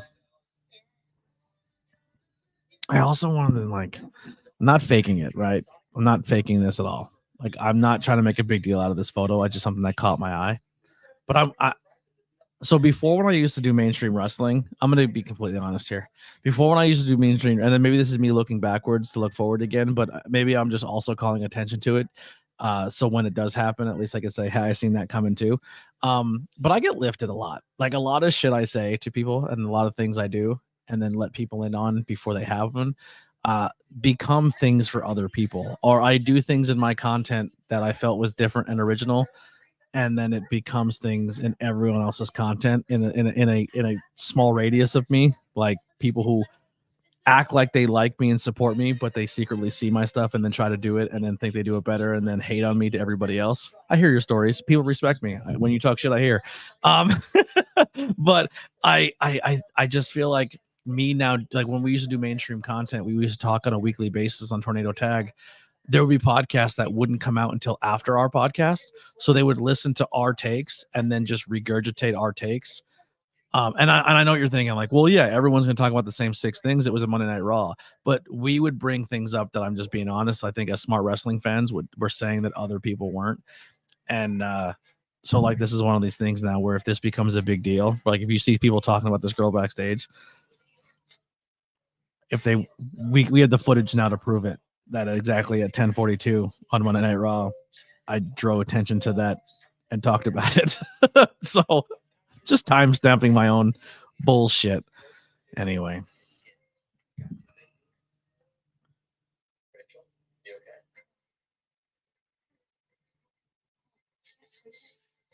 that's dramatic. Better plans for Verizon. Everyone can take their phone. The new Samsung Galaxy S24 Plus with AI on that. Sure. Oh yeah, let's go. We're done with Verizon. Yeah. I gotta take this in.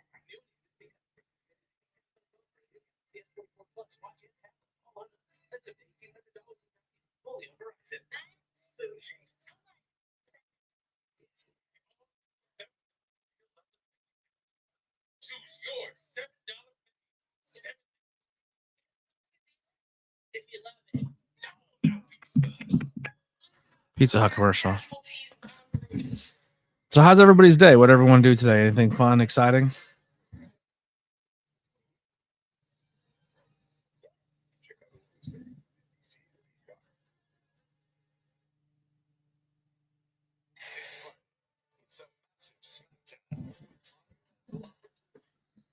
The party's just getting started.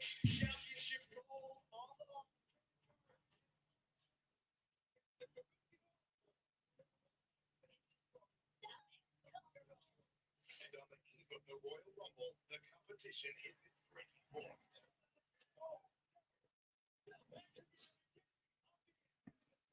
SmackDown, live from Miami, this Friday, 8/7 Central, only on Fox. Work? You did work today? I was off today.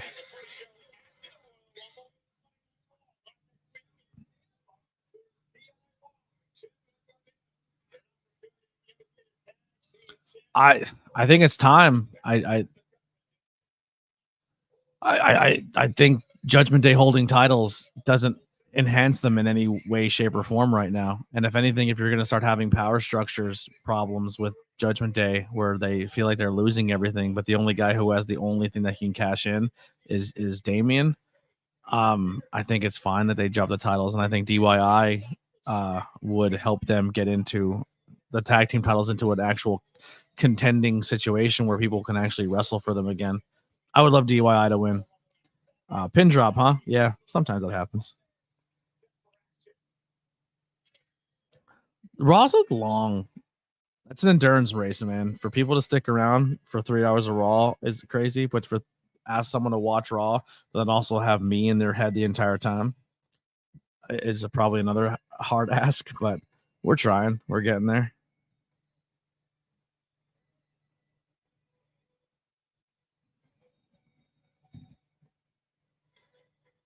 We had a good night of viewers. It's dropped down a little bit, so our chat got a little less, but we were at like 15, 16 people at one point, and now we're at like 6 or something, but it's fine. It happens.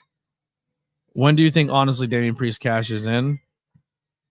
I think he's going to try to cash in at Mania, and I think he will probably be successful.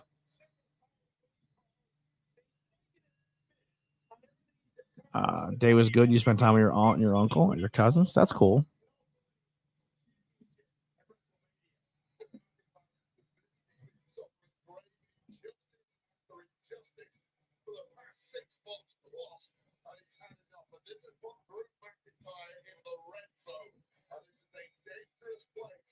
Someone like Damian Priest to hold so. That's the point that Rhea Ripley made earlier tonight. Not need to engage such a time. You're on a full spirit. You talk about how busy Damian Priest is. Well, it's just that. Well, again, ladies and gentlemen, you get to watch. I appreciate that.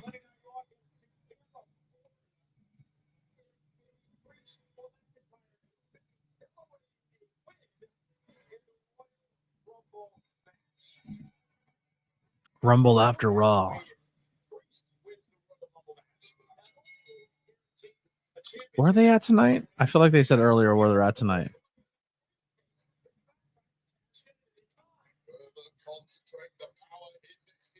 No, he has not cashed in yet. He's it's one of those things where people are also speculating that he might be the first person to run out of time and actually doesn't cash in. That's like a rumor that people are talking about. It's never been done, and if it's never been done, sometimes it's not awful to do it at least once, but I don't think it's smart given the history of how poorly Money in the Bank has been used and how meaningless it's been used the past couple times, that I think if Damian's a failed cash in and he doesn't cash in at all, I think at that point you just take money in the garbage and you fucking throw it in the trash and it's worth nothing. So I feel like he has to cash in at some point. Like, he has to be successful.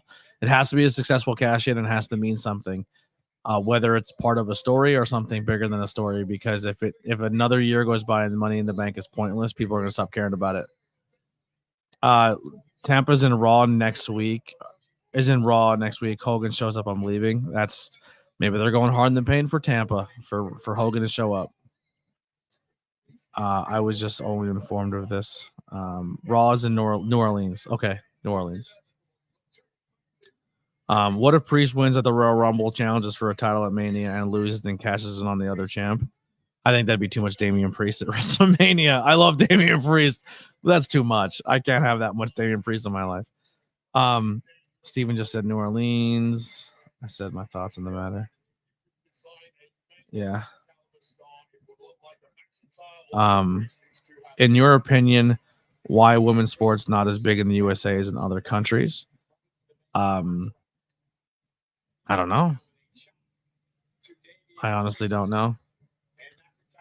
I don't want to say it's because of misogyny or anything like that. Like, I think sports in our country are predominantly watched and consumed by men, and there has been a lot of options out there for sports to be televised and put out there as much as the men's are. But we also live in a world where we don't do things unless they're going to pay us money or they're going to make money.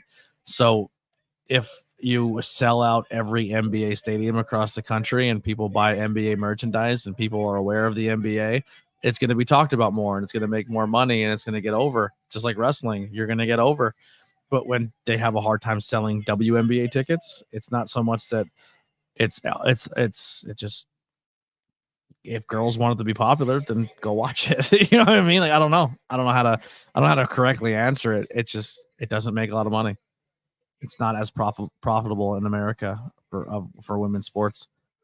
Women MMA does really well. Women's wrestling is popular. I would say women's MMA and women's pro wrestlers are probably more popular in our country than, like, I think more people can name more MMA fighters and professional wrestlers in women than they could WNBA players. Like, I think if you showed a bunch of pictures of, you'd be like, oh, that one's a pro wrestler. Like,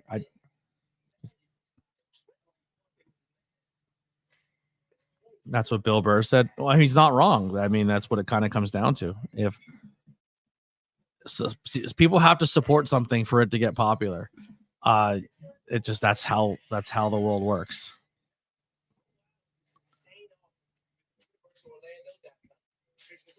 Damian Priest support, appreciate your support. I want to say if someone sucks, then they don't usually make good money, but that's not the case either. Sometimes in America, we give money where it shouldn't go either. So it's hard to say.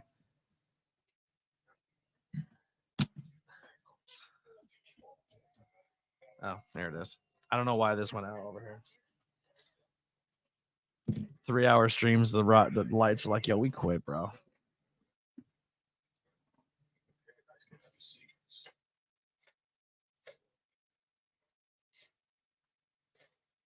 I'm not trying to sound like a dick either, but did you ever try to watch like the WNBA? Whoa. Women's soccer, I love. I think women's soccer's played very well. I think they do it very well. It comes down to it too. If you want to, and I'm not trying to sound sexist or misogynist, but like, if you want to be in a world that's predominantly ran by men and controlled by men and watched and supported by men, because at the end of the day, we like to watch sports because it's a competition. If there's physicality to it. There's finesse to it. There's an art to it. You're good at it. Like, if you're watching professional sports, you should look like a professional playing said sport. That's just what that's why we support the sports we watch. But when you go out there and watch a WNBA game and it looks like a high school basketball game, it's hard to put your stock into it. And I'm not trying to sound mean, because they're pros at that level, but they don't, like, if you put two games on side by side of pro NBA men and pro NBA women, you're watching two different sports, and it sucks, but it's just, people are not going to pick that over the other one. And if it doesn't make money, it can't get the awareness, it can't get the funding to go out there and do what it's got to do to put its name out there more. So it's a tough ask.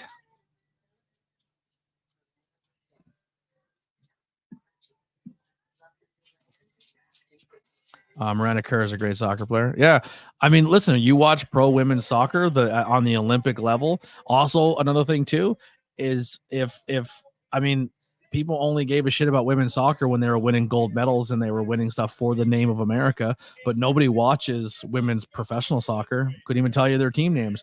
The men's professional soccer. Look at men's American soccer. People watch that and they say that doesn't look like how they play in in Europe. It doesn't look like the Champions League. We know that if you took those players and put them in against the pros in their other countries, they'd get their fucking asses whooped. So we don't care about them as much because they're not as good or they're not what we think about. And that's men's MLS soccer. It is getting better, but more people in America won't care about soccer until we start winning gold medals. When we start winning gold medals, soccer will become bigger in our country. So I guess that's a good argument too, is why we don't support women's sports is probably the same reason why we don't support soccer. It's just not predominantly an American-based thing.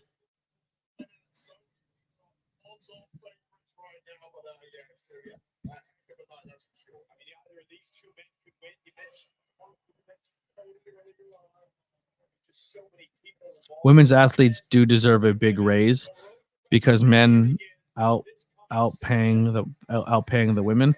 Yeah, but like it comes down to Steven, like, can you justify paying the same contracts to men's NBA players that you could to women's NBA players?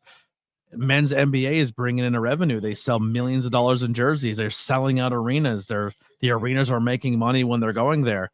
If the WNBA can't sell that many jerseys or merchandise or they can't sell out their home crowds, they can't pay the players the same wages because like it's just I think I read a report that like the NBA who made the WNBA to show that support, I think they lose money. Like they have to take money out of the NBA fund to pay for the women's WNBA fund because it doesn't bring in enough revenue to physically make it sustainable. Like it loses more money than it makes. Yeah, the Ashes.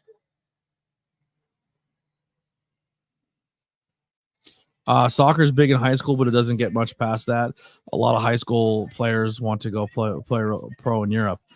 You know what's crazy too? I came from a world of soccer. I coached soccer for many, many years. I played soccer for many, many years. I got harassed and bullied for being a soccer player. But like soccer realistically, it's a lot like golf.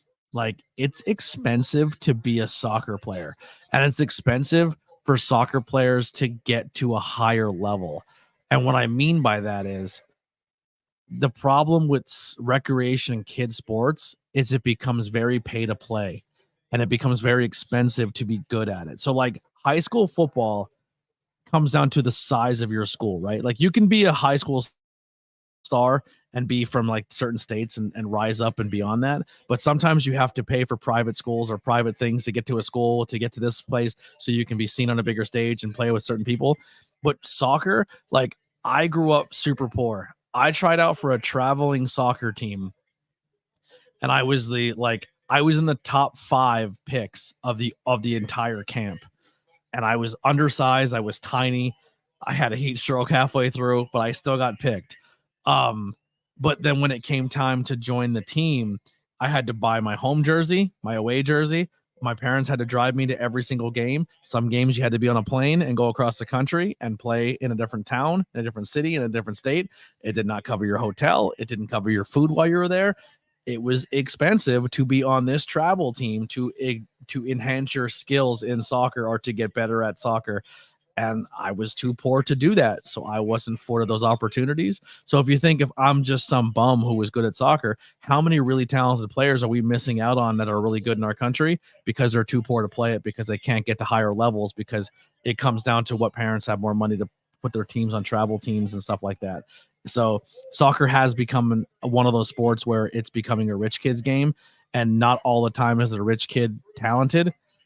Sometimes kids that are on the starting roles and getting opportunities because their parents were wealthy enough to get them on the team.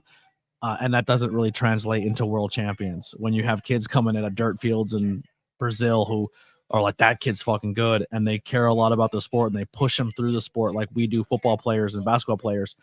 And then that kid becomes the next Michael Jordan because it didn't matter if he was poor, that kid can run, get him there. we just don't really care about the sport enough too. So it becomes that pay to play prospect.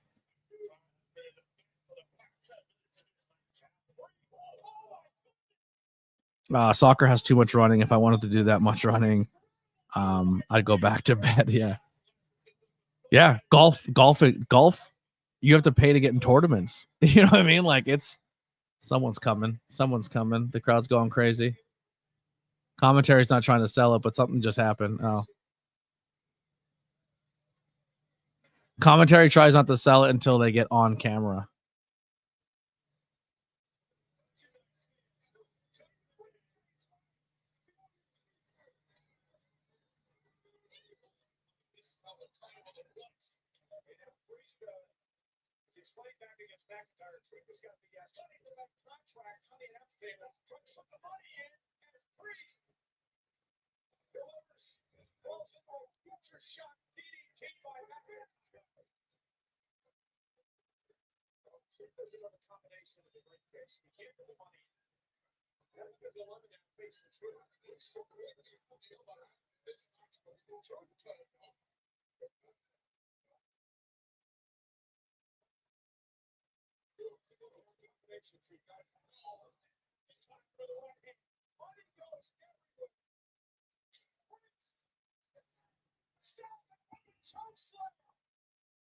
Remember, I told you if he gets a win on Drew McIntyre, it'd be a big deal. But if he gets it clean, it's more of a big deal where there's not like shenanigans. So this still protects Drew McIntyre.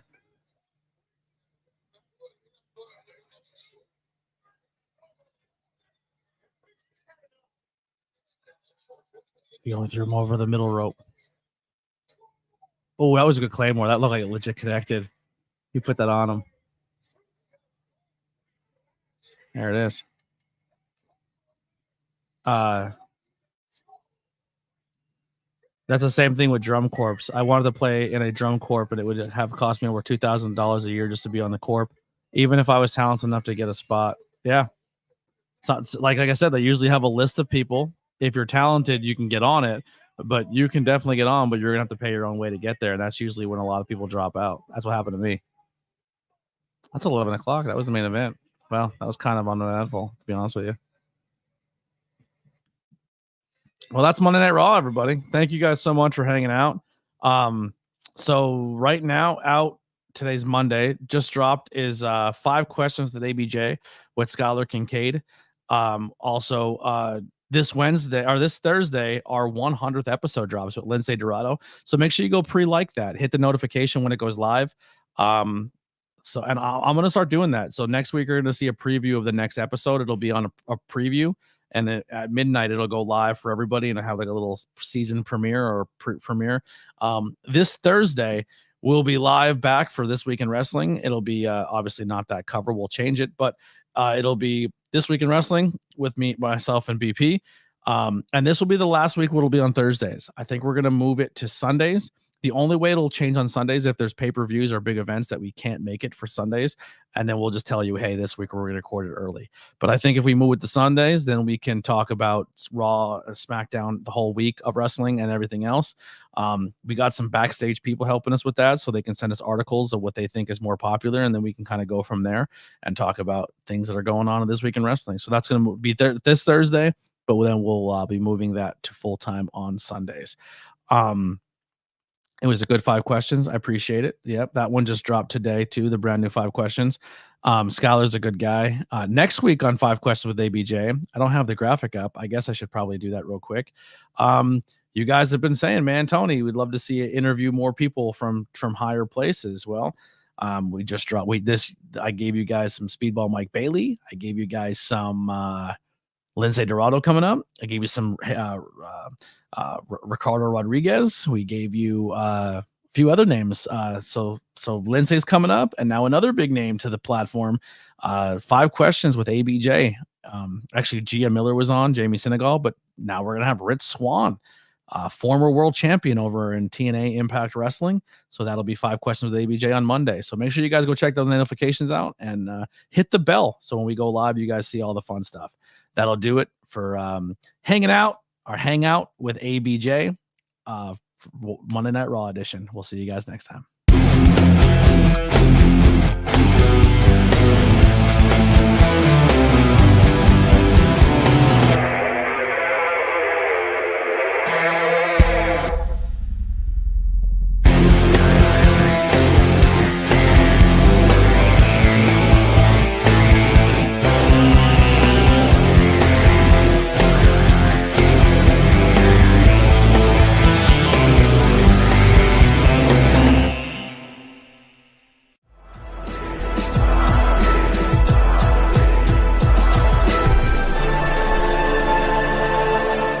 Thanks for watching this presentation. Like, share, and subscribe for more.